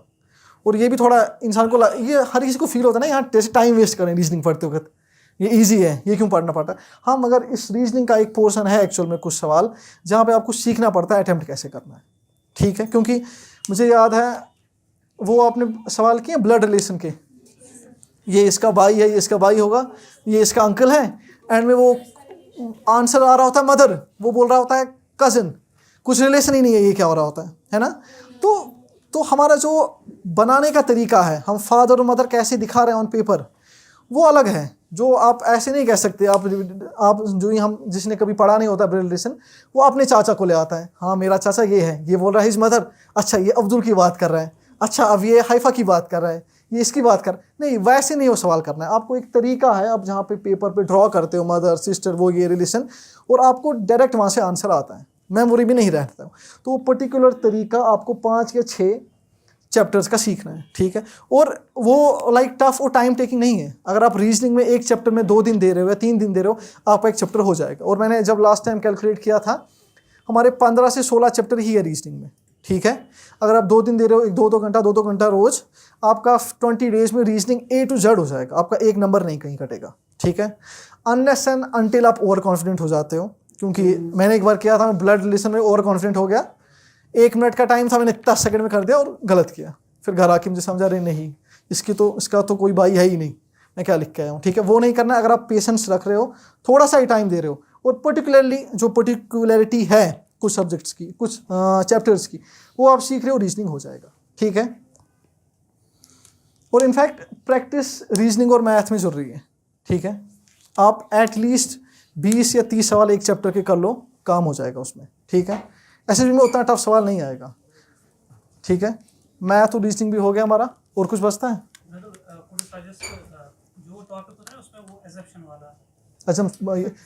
अच्छा आप फॉरेस्टर देना है आपको स्टेट। देखो, जो भी रीजनिंग की बुक्स है ना, इनकी एक्चुअल में बाइबल है RS अग्रवाल, ठीक है। RS अग्रवाल पता है आपको, एक बुक है, वो एक्चुअल में रीजनिंग की बाइबल है। वहाँ से ही ज़्यादातर रीजनिंग की बुक्स आई हैं, और जो भी अच्छे टीचर्स हैं वही बुक फॉलो करते हैं। मैंने 1-2 बुक्स एक और खरीदी थी, और वहाँ पे पढ़ के मुझे समझ आया कि एक्चुअल में इसी बुक से कॉपी कर रहे हैं, थोड़ा सा हमने चेंज किया हुआ है, पैसे वेस्ट किए हमने मेरे।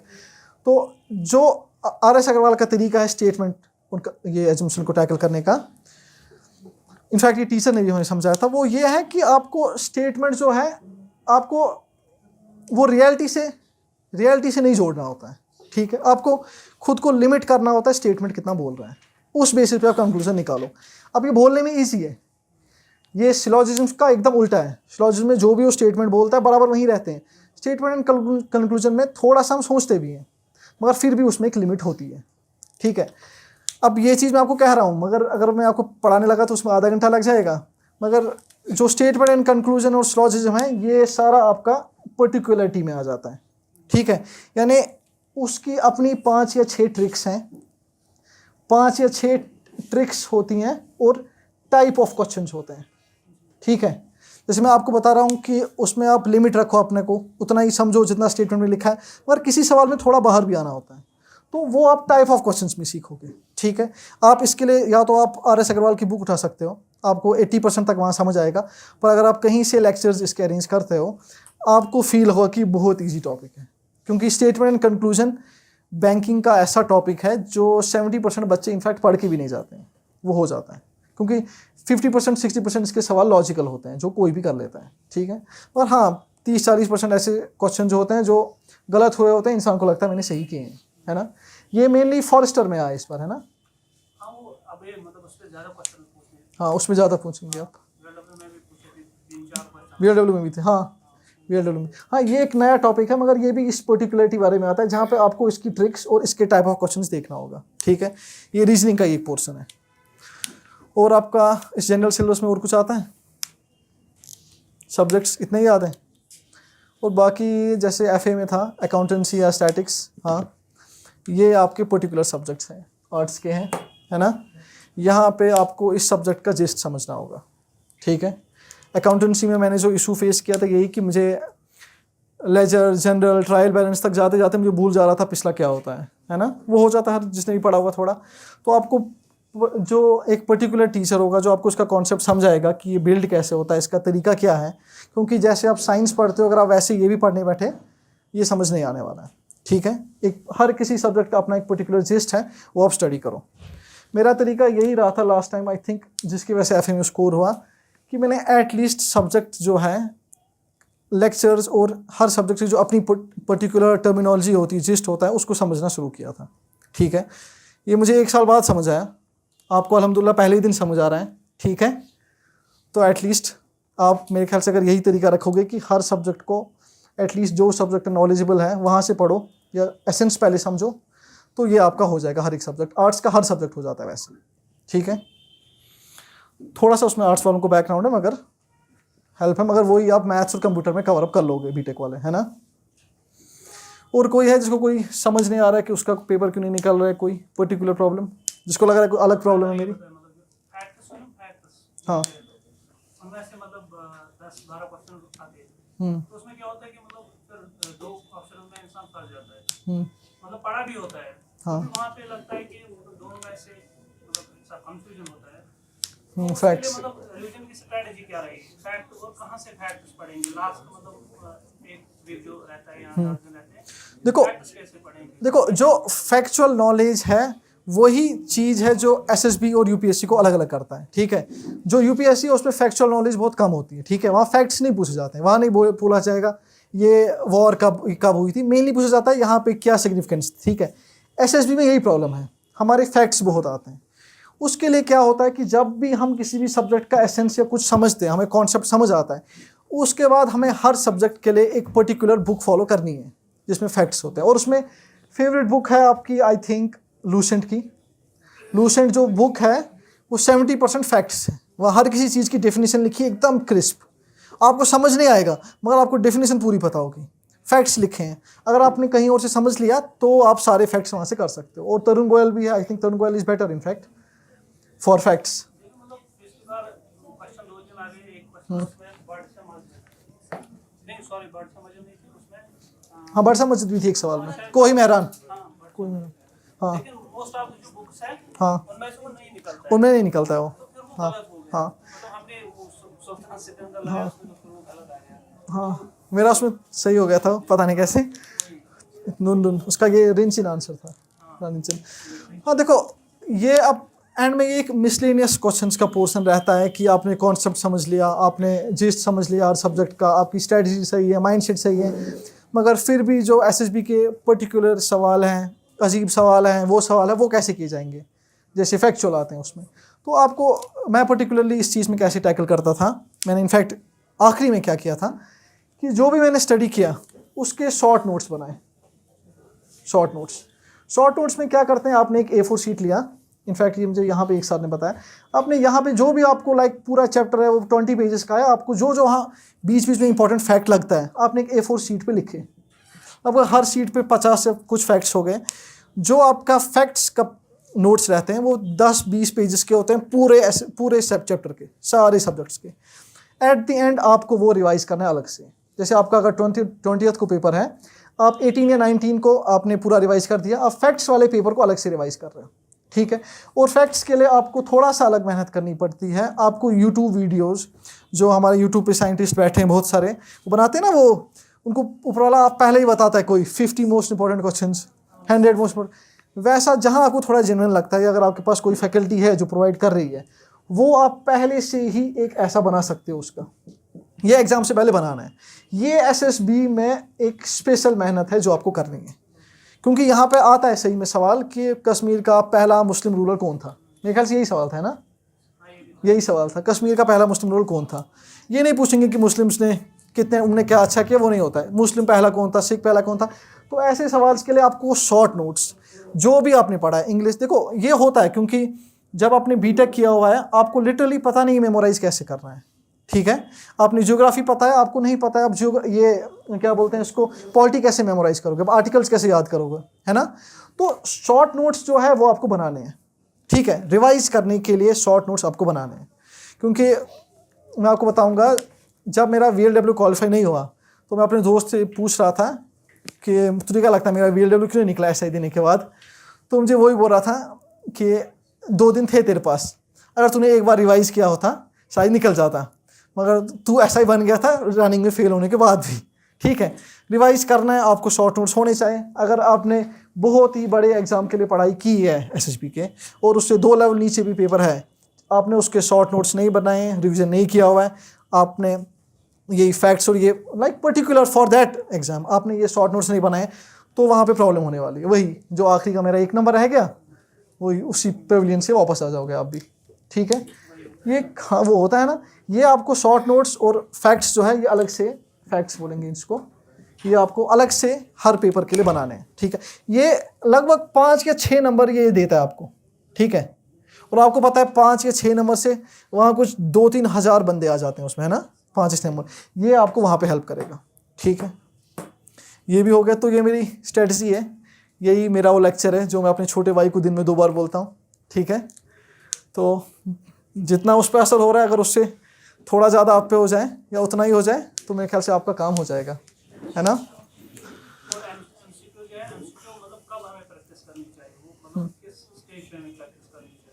देखो MCQ हर चैप्टर ख़त्म करने के बाद करना है आपने। हाँ, टॉपिक वाइज नहीं, चैप्टर वाइज। इकोनॉमी का अगर आपने पढ़ा, बेसिक्स इकोनॉमी का पहला चैप्टर होता है ना इंट्रोडक्शन, दूसरा होता है सप्लाई एंड डिमांड इकोनॉमी का, है ना। किसी ने इकोनॉमी बैकग्राउंड है, किसी का सप्लाई एंड डिमांड। जब मैंने सप्लाई एंड डिमांड पढ़ा, उसमें सप्लाई करो ऐसे जाता है, डिमांड करो ऐसे जाता है। पूरा चैप्टर पढ़ने के बाद भी मुझे दिमाग में एक सवाल भी नहीं था, पूछेगा क्या मेरे से, है ना। ये आपको हर चैप्टर के बाद MCQ करने हैं। आपने लगभग एटलीस्ट अगर इजी कर देना है खुद को, after every chapter practice 50 MCQs। एक बार खुद देखो मैंने क्या पढ़ा, मैंने शॉर्ट नोट्स क्या बनाए। MCQs पहले आप जो भी आपकी बुक्स रहती हैं उनमें हाईलाइटेड होता है, या तो वो कर सकते हो, या फिर जो आपकी फैकल्टीज़ है वो आपको प्रोवाइड करती है। और अगर वो भी ऑप्शन नहीं है, इसके लिए पर्टिकुलर बुक्स आती हैं MCQs के लिए। बट आपने कैसे बताऊँ मैं आपको, MCQ की कोई बुक देखी किसी ने, किसी की फेवरेट बुक कोई MCQ की? प्रीवियस ईयर आती है रिहात की, किरण की भी आती है 1 लाइनर। किरण की बुक्स हैं ये SSC लेवल है, ये आपसे थोड़ा ऊपर ले जाएंगी। अभी क्या होने लगा है कि SSB लेवल की भी बुक्स आने लगी हैं, जो यहाँ के प्रिंट करते हैं लोग, है ना। आपने देखी है वो बुक्स? हाँ, इन शॉर्ट SSB या SSC 1 लाइनर की बुक्स किरण निकालता है, पिनाकिन निकालता है, रिहात निकालता है, लूसेंट निकालता है। और लूसेंट की इनफैक्ट फेमस बेस्ट सेलर थी अमेजोन पे लास्ट ईयर। अगर इनमें से कोई भी आप चूज़ करते हो, बिस्मिल्लाह पकड़ के कोई भी एक उठा ली, ठीक है, आपका MCQ कवर हो जाएगा। मगर आप जो चैप्टर एक बार पढ़ रहे हो, एक बार खुद भी देखना कि इंपॉर्टेंट पॉइंट कौन सा लग रहा है, फैक्चुअल पॉइंट कौन सा लग रहा है। उसके बाद वहाँ पे आपको 90 to 80% MCQ मिल जाएंगे, ठीक है। वहाँ पे MCQ की प्रॉब्लम सॉल्व हो जाती है, ठीक है। मगर याद रखना हर चैप्टर के MCQ एटलीस्ट 50, तो फिर मेरे ख्याल से कोई प्रॉब्लम नहीं रहती MCQ की, है ना। अरे और ये है भी, क्योंकि एट द एंड आप MCQ ही करने चाह रहे हो एग्जाम में, है ना। आप किस एग्जामिनर को पकड़ के समझाओगे मुझे इकॉनमी आता है ना, MCQ है, बस वही है। तो बस और कोई डाउट रहता है इसमें हमारा? हाँ, ये नया ट्रेंड आया मॉक टेस्ट का, है ना, कि मॉक टेस्ट भी देना है। अच्छा फील होता है मॉक टेस्ट देके। देखो जो ये मॉक टेस्ट की यहाँ लेवल है वो थोड़ा इम्प्रूव होने लगी है। पहले इंसान यहाँ SSB के मॉक टेस्ट में कुछ और ही पूछते थे, मॉक टेस्ट में यहाँ कुछ और ही होता था। बहुत सारे लड़के इनफैक्ट उससे क्या मिसलेड ही हो गए। मगर अभी क्योंकि अब बहुत सारे SSB के पेपर हो गए और हमें समझ आ रहा है, तो I think after your preparation, जब आपने पूरा सिलेबस कर लिया, एक बार 1 या 2 रिवाइज कर लिया और आपके शॉर्ट नोट्स बन गए, तब आप मॉक टेस्ट दे दो। और ये नहीं सोचना कि आप हर दिन 2 मॉक टेस्ट दोगे 1 महीने तक, ऐसा कोई ज़रूरी नहीं है। आपने 10 या 12 मॉक टेस्ट दिए। मॉक टेस्ट आपको इतना देना है कि आपको एग्जाम में कंपोजर मेंटेन करना आना चाहिए। ये मेरे एक दोस्त, ये बुरहान जीलानी, उसका टर्म है कंपोजर। आपको एग्जाम में कंपोजर मेंटेन करना आना चाहिए, यानी सवाल जवाब देख रहे हो। हर एग्जाम में क्या होता है, मॉक टेस्ट आपको क्या सिखाता है, जब भी आप सब कुछ, आपने जैसे सब कुछ कर लिया, माइंड सेट बना लिया, पहले स्ट्रेटजी बना ली, फिर पढ़ लिया सब कुछ, एसेंस समझ लिया, जिस शॉर्ट नोट्स बनाए, MCQ कर लिए। Mock test at the end आपको क्या सिखाता है कि जब भी आप ये सारा कुछ करोगे, 120 फॉर एग्जांपल 120 सवाल हैं पेपर के, अराउंड 70 तक आपकी नॉलेज ख़त्म हो जाती है। 70 क्वेश्चंस के बाद आपको फील होने लगता है कि मुझे 100% नहीं पता है सवाल का आंसर, ठीक है। और अगर आप वहाँ पे नर्वस हो, आपने कभी मॉक टेस्ट दिया नहीं है, तो आपको फील होता है कि भाई अब मैं भागता हूँ, बस अब मैं उठता हूँ यहाँ से, भाई नमाज का टाइम हो गया, वो हो गया, ये हो गया, उठते हैं, अच्छा नहीं फील हो रहा है ना। वो आपको नहीं होना चाहिए पेपर में, वो मॉक टेस्ट में चला जाता है। आपको वहाँ पे क्या करना है, जो नेक्स्ट के 20 या 30 सवाल हैं, जहाँ पे आपको 10 या 20% भी लगा कि शायद ये कहीं सुना है ये सवाल, हाँ अकबर के बारे में मैंने भी सुना था, आता है कोई सवाल अकबर पे, तो वहाँ पे आपको देखना है कि अगर आप कोई ऑप्शन एलिमिनेट कर सकते हो। आपके दिमाग में आंसर होता है, आपको बैक इन द माइंड होता है वो आंसर, बस कभी कभी फर्स्ट व्यू में या पहली नज़र में नहीं समझ आता है वो। तो वो आप मॉक टेस्ट में सीखोगे कि ऑप्शन एलिमिनेट करके, कंपोजर मेंटेन करके आप अपने मार्क्स 10 या 12 और कैसे ला सकते हो, वो हम मॉक टेस्ट में सीखते हैं। और हाँ, ये सीखना है, कभी भी कोई भी पेपर अगर हम देने गए, पहली नज़र में जितना समझ आया अगर वही करके आए, सिलेक्शन नहीं होने वाला है। आपको ये फील मत होगा कि मैं 10 सवाल में 5 तुक्के मार रहा हूँ तो ये चीटिंग है। नहीं, ये कोई चीटिंग नहीं है, ठीक है। हर कोई तुक्के मारता है। कोई आपको लगता है UPSC का कोई बंदा है, उसने 1 तुक्का नहीं मारा होगा। मेरे अपने दोस्त हैं, वो एग्ज़ाम के बाद, जिनकी मेरे से अच्छी नॉलेज है, वो मुझे कहते हैं कि अगर 5 सवाल थे, इनमें से 4 के मुझे लगा था ऑप्शन होगा, अगर मैंने मार्क किए होते मैं आज सिलेक्ट होता इसमें। और उस बंदे की है मेरे से 2 साल मेरे से ज़्यादा अच्छी नॉलेज है उसकी, ठीक है। ये गलती नहीं करनी है। आप मॉक टेस्ट जब दोगे, आपको सीखना है कंपोजर मेंटेन करना, ऑप्शन एलिमिनेट करना, और एट द एंड खुद को थोड़ा सा पुश करना कि आपका अटेम्प्ट इंक्रीज हो। क्योंकि अगर आपने SI देना है, फॉर एग्जांपल SI के आ रहे हैं पोस्ट 750, लास्ट टाइम मेरिट 100 था, 1200 पोस्ट थे, है ना। तो इस बार हम एक्सपेक्ट करेंगे 100, 2-3 नंबर ऊपर नीचे रहेगा मेरिट, है ना, उतना ही। तो अगर कोई बंदा जा रहा है और 80 नंबर अटेम्प्ट कर रहा है, ठीक है, तो मेरे ख्याल से उतना ज़्यादा साइंस नहीं लगाना है ना उसमें। वो घर पे नहीं उसको बोलना चाहिए कि शायद हो जाएगा, उसको पता होना चाहिए दिल में, है ना। तो एटलीस्ट अगर आप खुद को 100 तक पुश करोगे, वो सिर्फ नॉलेज से नहीं होने वाला है। आपको सीखना है कंपोजर मेंटेन करना, ऑप्शन एलिमिनेट करना, और खुद को पुश करना पेपर के बीच में। पेपर के बीच में आपको अगर एंग्जाइटी हो रही है, मुझे टेंशन उठ गई इससे, अतरा हुई है ना, वो नहीं करना है। वो आप मॉक टेस्ट में सीखोगे, ठीक है। हाँ, मगर ये भी नहीं करना कि आपने 10 मॉक टेस्ट दिए किसी एक साइट के और आपको फील हो रहा है यही पेपर आएगा, फिर पेपर थोड़ा अलग आया, आप SSB को कंप्लेन करने जा रहे हो, ये वाला क्यों नहीं दिया जो मैंने पढ़ा था।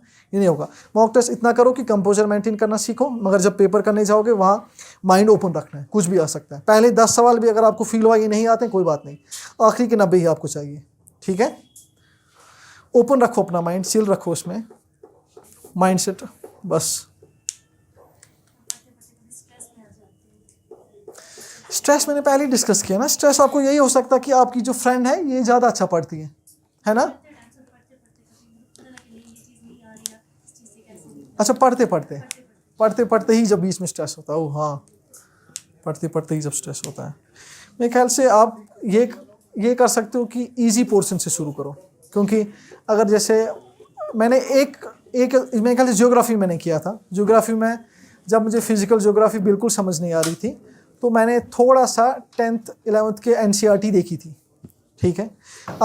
मैंने कोई एक YouTube वीडियो देख लिया सिर्फ एक टॉपिक पे, ठीक है। आप अगर थोड़ा बेसिक से शुरू करते हो आपका स्ट्रेस मेंटेन होता है, मगर आपको फिर भी एक चीज़ याद रखना है कि जो दूसरा बंदा है उसके पास भी उतना ही स्ट्रेस है, ठीक है। आप ही नहीं हो आपके पास खाली स्ट्रेस है, बाकी बंदे भी उन सबको यही टेंशन है, सबके दिमाग में यही चल रहा है, सबको यही फील हो रहा है कि नीट के टाइम क्यों नहीं पढ़ाई की, हाँ है ना, सबको यही फील होता है SSB देते हुए, ये क्यों नहीं किया, वो क्यों नहीं किया, काश ये किया होता, ठीक है। किसी ने डॉक्टर इसरार का सुना है, वो ये काश बोलना गलत है, सुना है?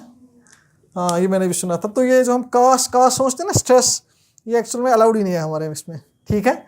तो ये जाने दो, जो होना था वो होना ही था, ठीक है, पास्ट पहले से ही ऐसा था, हाँ। तो वहाँ पे आप खुद को बस उस तरीके से मेंटेन करो कि जो है, जो मैं कर सकता हूँ अभी कर सकता हूँ, पास्ट गया। एग्जाम में टाइम मैनेजमेंट कैसे? हाँ, वो भी आपके मॉक टेस्ट में आ जाता है। अगर आपने 2 मॉक टेस्ट दिए हैं तो आपको पता होगा कि एग्ज़ाम में कैसे टाइम मैनेज करना है।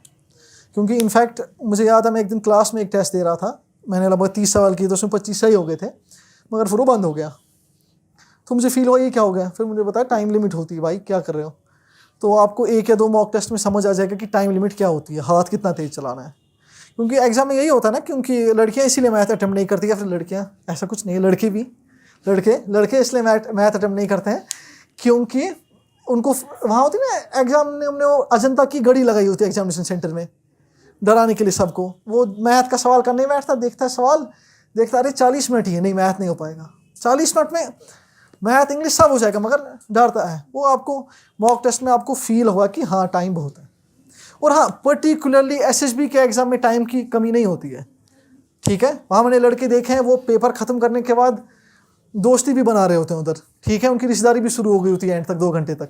तो आपके पास बहुत एम्पल टाइम रहता है, ऐसी कोई जल्दबाजी नहीं है। बैंक का एग्जाम जो देना चाहता है SSC के, वहाँ आप टाइम मैनेजमेंट सीख लो, स्पीड सीख लो।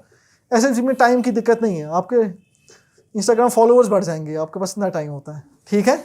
मुझे फॉलो करना, ये सब बातें भी हो रही होती है उधर, ठीक है। अपने एग्जाम में मतलब वो पहले सारे क्वेश्चंस करके फिर मतलब मार्क ना ये थोड़ी मुझे ये अभी मैं 2 हफ्ते पहले ही सुन रहा था कि कुछ लोग क्या करते हैं कि पहले सवाल सॉल्व करते हैं, फिर इस पे मार्क करते हैं।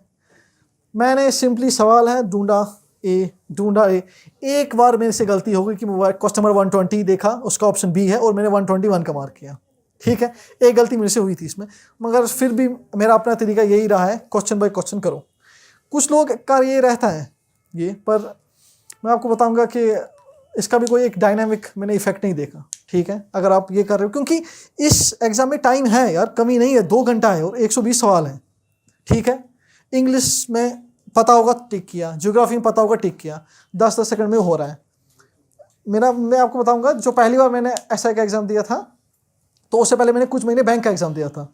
बैंक के एग्ज़ाम में डर गया था क्योंकि वो आके पेपर ले लेता है, वो ख़त्म हो जाता है ना 20 मिनट में, तो मेरा पेपर 45 मिनट्स में हो गया था।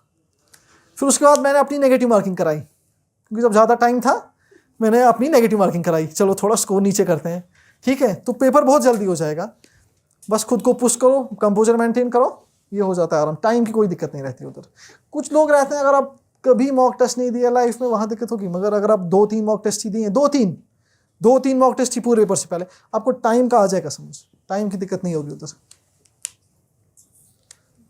ठीक है। एग्जाम के वो 2 घंटे जो होते हैं ना, वो कैसे आपने मैनेज किए? मतलब वहाँ पे प्रेशर बहुत ज़्यादा होता है। जैसे मैंने VLW में किया, जब मैंने VLW का पेपर दिया, मैंने पेपर मतलब सारा देखा पहले, उसके बाद मैंने वो अपनी माइंड में देखा कि इसका पेपर इतने, इसका जो कट ऑफ है वो 100 से ऊपर जाएगा। और जैसे मैंने वो पेपर किया अटेम्प्ट बहुत आते थे, लेकिन 87, फिर मैंने जब घर में चेकअप किया 87 मेरे ठीक थे, लेकिन फिर उस प्रेशर की वजह से मैं नेगेटिव करते गए, जो मैं 82 तक पहुंचा। और कट ऑफ से मतलब हमारा RB है, हमारा कट ऑफ हो गया 84, और 2 नंबर से मैं मिस कर गया VLW का पेपर। आप मुझे ये बताइए कि आपने वो प्रेशर कैसे हैंडल किया? तो यही मैं पहले, चलो 2 लोग का एक क्वेश्चन आ गया। देखो, आपका क्वेश्चन मेनली ये है कि आप पेपर देख रहे हो, आपको फील हो रहा है, आप पेपर का इन एंड आउट समझ रहे हो कि ये कट ऑफ रहेगा, ये लेवल है, मगर उसके बाद भी अंडर प्रेशर होके थोड़ा स्ट्रेस हो जाता है, इंसान मैनेज नहीं करता है, अटेंशन हट जाता है, और आप एट द एंड 1 या 2 नंबर से नीचे रह रहे हो। आपका जो खुद आपकी फील होता है, जो आपकी कैपेसिटी है, जो मेरिट होना चाहिए, वो नहीं आ रहा है। देखो, इसी चीज़ को मैंने खुद कुछ महीने पहले सीखा, इसी चीज़ को हम कंपोजर मेंटेन करना सीखते हैं, ठीक है। जो पहले आपके 5 या 10 मिनट होते हैं, तब कोई कितना भी बड़ा टॉपर हो, अगर IAS का भी बंदा आएगा ये पेपर देने, उसको भी पहले 10 मिनट के लिए टेंशन होती है, ठीक है। वहाँ पे आपको फील पहले या 5-10 मिनट में स्लो रहो, ठीक है। वहाँ पे मत रखो, घड़ी को नहीं देखो 5-10 मिनट के लिए, पहले आप थोड़ा सा देखो, ये सवाल है नहीं आता छोड़ो, ये है नहीं आता छोड़ो, ये वाला आता है हाँ ये वाला कर रहा है। 5 या 10 मिनट आपको थोड़ा बॉडी हो जाती है, जो करते हैं टिंग टिंग टिंग, सील खोलो पेपर की, वहाँ पे पहले 5-10 मिनट के लिए हर किसी को, अगर आप तब मेरा चेहरा देखते VLW के टाइम, मैं भी ऐसे ऐसे देख रहा था ये क्या हो रहा है, ठीक है। 5 या 10 मिनट के लिए आपको कंपोजर मेंटेन करना है। जो ही आपका वो थोड़ा सा होता है ना फ्रीक्वेंसी, वो सेट हो गई, वहाँ पे आप फिर आराम से पेपर करो। अगर आप पहले 10 सवाल आ गए, आप डरे हुए हो और आपको पता नहीं 10 में से 8 तुमसे करने हैं, अपनी ज़बरदस्ती में बी मेरा नाम बुरहान है बी, वो आपको नेगेटिव मार्किंग में जाएगा।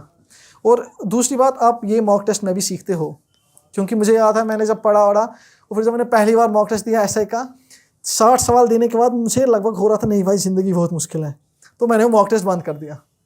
इंसान दे नहीं पाता, आपको पता मॉक टेस्ट बोलना ईजी है, 10 मॉक टेस्ट खरीदते हैं 100 रुपये के, पर देना ईजी होता है, तो आप वो मॉक टेस्ट में भी कंपोजर सीखते हो। मगर हाँ, ये जो है ये बता नहीं सकता मैंने अपने कितने क्लोज फ्रेंड्स को देखा है ये इशू होते हुए, और हाँ ये काफ़ी मेजर इशू है, क्योंकि ये 2-3 नंबर ही काम करता है और मेरिट में वही हो जाते हैं। आपको यही रखना है कि जो ही एग्ज़ाम जा रहे हो हर कोई डरा हुआ है, चिल, पहले 10 मिनट के लिए चिल, ठीक है, हो जाएगा एक काम, सब आगे जाएंगे, सबको मिलेगी नौकरी, छोटी सी एक नौकरी चाहे 1000 पोस्ट थोड़ी चाहे, हो जाता है। स्टार्टिंग में मेंटेन करो कंपोजर, एक बार रिदम बैठ गई फिर आपका फिर नहीं टाइम लगता है उसमें। हाँ, और पेपर के बीच में एज्यूम करना चाहिए कि मेरिट क्या रहेगा, ठीक है, मगर आपकी सोच यही होनी चाहिए कि मुझे मैक्सिमम अटेम्प्ट करना है।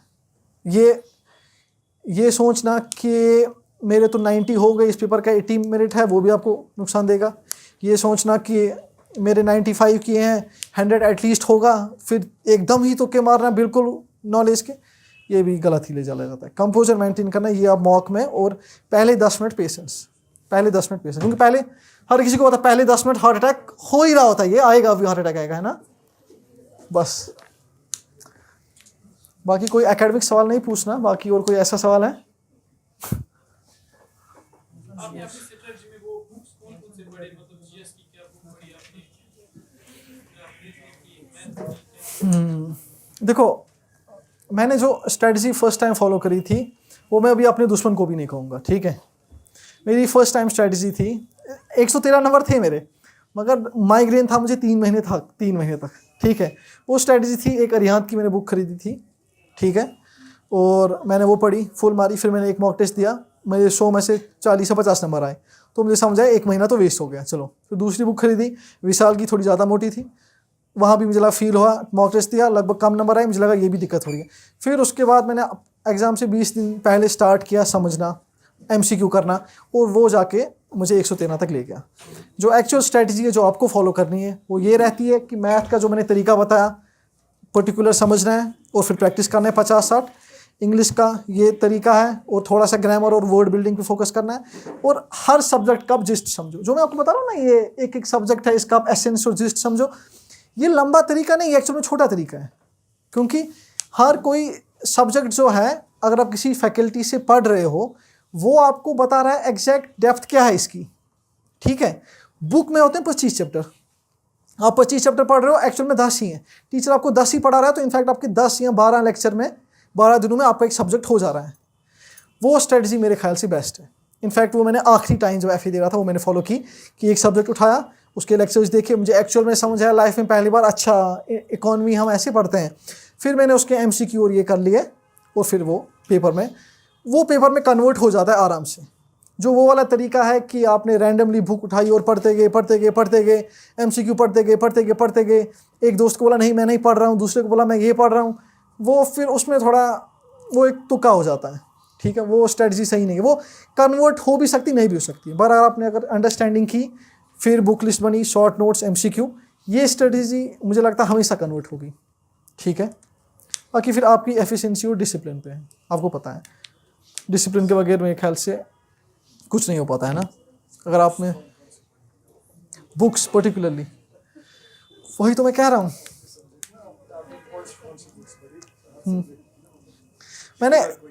मैंने जो इकॉनमी है वो मैंने सर के लेक्चर ही किए थे फॉलो, बस, क्योंकि तब मेरे पास टाइम नहीं था उसकी बुक, मेरे पास रमेश सिंह बुक है, मेरे पास 6 to 12 जिस्ट थी, मगर उसमें मुझे फील हुआ मैं ऑफ टॉपिक जा रहा हूँ।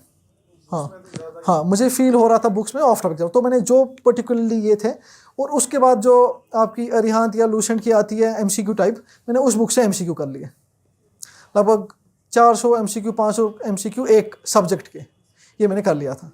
और जो मुझे सब मैंने क्या किया था, नोट्स बनाए थे और शॉर्ट नोट्स बनाए थे, और जैसे बनाता हूँ notes, short notes and MCQs, ये 3 नोट्स मैंने बनाए थे एट द एंड। MCQ आपने बुक से कर लिए, अच्छे से कर लिए, आपने अपने बनाए, अपनी एक लिस्ट बनाई है, शॉर्ट नोट्स होता है वो MCQ होता है लगभग। उसके बाद भी आपको कुछ फील होता है कि ये नहीं है, ये इंपॉर्टेंट है, वो मैंने थोड़ा सा बनाया था, ठीक है, क्योंकि हर कोई MCQ आपकी लूसेंट या अरिहंत की किताब में नहीं है। आप लेक्चर में जब सर से पढ़ रहे हो, सर आपको बताता है कि हमारी 4 टाइप की ट्रेजरी बिल्स होती है, एक होती है WMAB, वो बुक में नहीं है, वो आप लिख ले रहे हो, ठीक है। एडिशनल थोड़ा सा MCQ का एडिशन होता है। ये 3 अगर आप कर रहे हो, ये परफेक्ट स्ट्रेटजी है कोई भी SSB का एग्ज़ाम क्लियर करने के लिए, ठीक है। एसेंस समझो, थोड़ा नोट्स, शॉर्ट नोट्स और MCQs को थोड़ा सा, ठीक है।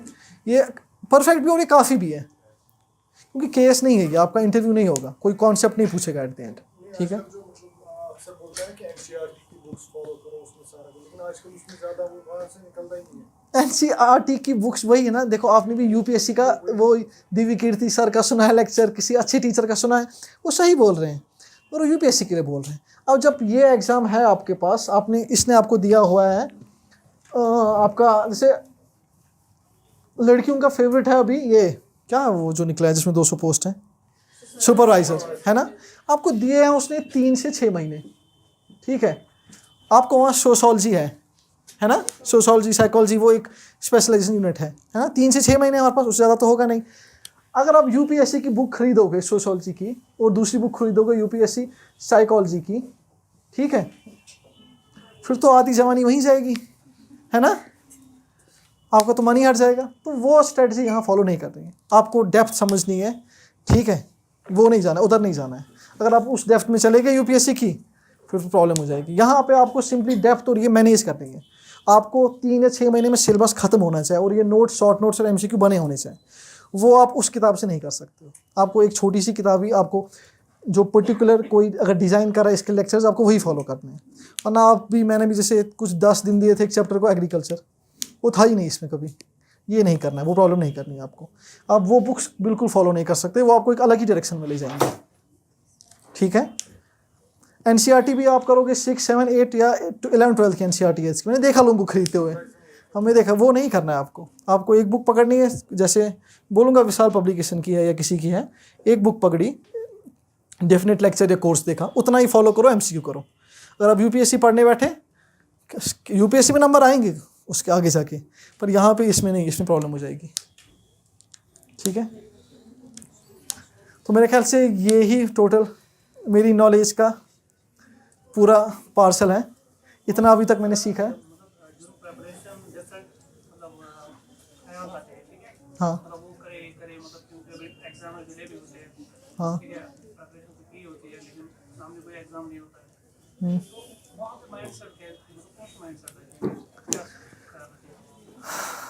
वो हमारी SSB की एक यूनिक प्रॉब्लम है कि सब कुछ सही है, मैं पढ़ रहा हूँ, सब कुछ सही है, अब मेरा पेपर डिले हो गया, है ना। अब वहाँ पे अपना माइंडसेट कैसे मेंटेन करोगे, है ना, यही आप कह रहे हो। देखो ये तो किसी किताब में नहीं है, ठीक है, ये है ना, ये आपको लगता है किसी किताब में होगा, ये किसी किताब पे नहीं है, ये आपको वहाँ पे अपनी लाइफ चॉइसेस खुद देखनी है, ठीक है। अगर इसीलिए यहाँ पे बेटर रहता है कि आप थोड़ा एक जनरल सिलेबस पढ़ रहे हो 2-3 एग्ज़ाम्स का एक साथ, क्योंकि जैसे मेरी भी स्ट्रेटजी रही है, मैंने पढ़ाई तो SI के लिए की थी, क्लियर, FA हुआ है ना, VLW का सिलेबस और SI का सिलेबस बहुत मैच कर रहा था। SI में 50, FA में 50% ही मेरा सिलेबस था। मगर तो अगर आप जब आप जनरल स्टडी करते हो, ठीक है, आपके पास जब ऑप्शन पहले से ही ज़्यादा है, जैसे स्टार्टिंग में हमने बोला ना, फेलियर, हट गया पेपर या नहीं क्लियर हुआ, आपके पास 2-3 जो आप सिलेबस पढ़ रहे हो इसका SSB का, क्योंकि जो आपका SI का सिलेबस है, NT का सिलेबस है, सब इंस्पेक्टर पुलिस का सिलेबस है, इनफैक्ट सुपरवाइजर का भी syllabus 50% excluding that 60 marks of specialization, वो सेम है। तो आपके पास जो नंबर ऑफ ऑप्शंस हैं उसकी वजह से आपको ये प्रॉब्लम सॉल्व हो जाती है, ठीक है। क्योंकि आप एंटी SI जो फॉरेस्टर है ये 4 पेपर दे सकते हो, ठीक है। अभी एक डिले हो रहा है पर बाकी 3 है, ठीक है। तो ये जो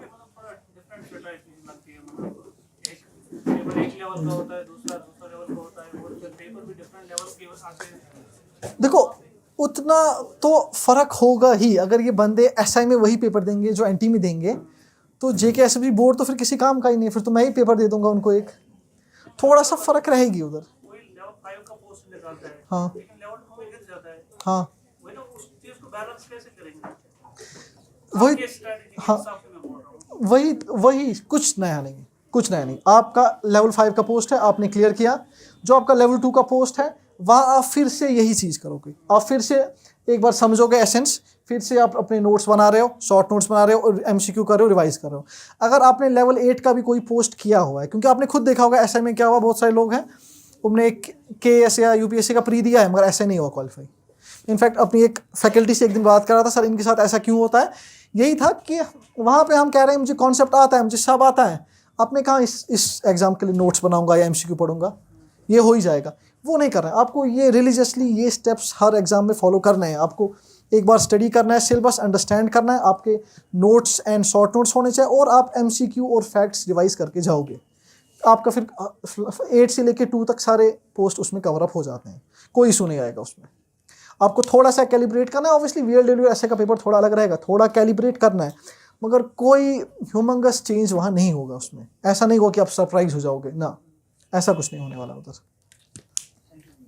तो आई थिंक ये कंक्लूजन है इसका, ठीक है। बस मेरे भी कुछ इतने ही डाउट्स थे, तो फिर यहाँ मेरी फेवरेट फैकल्टी है, ये बाकी सब संभाल लेंगे, ठीक है।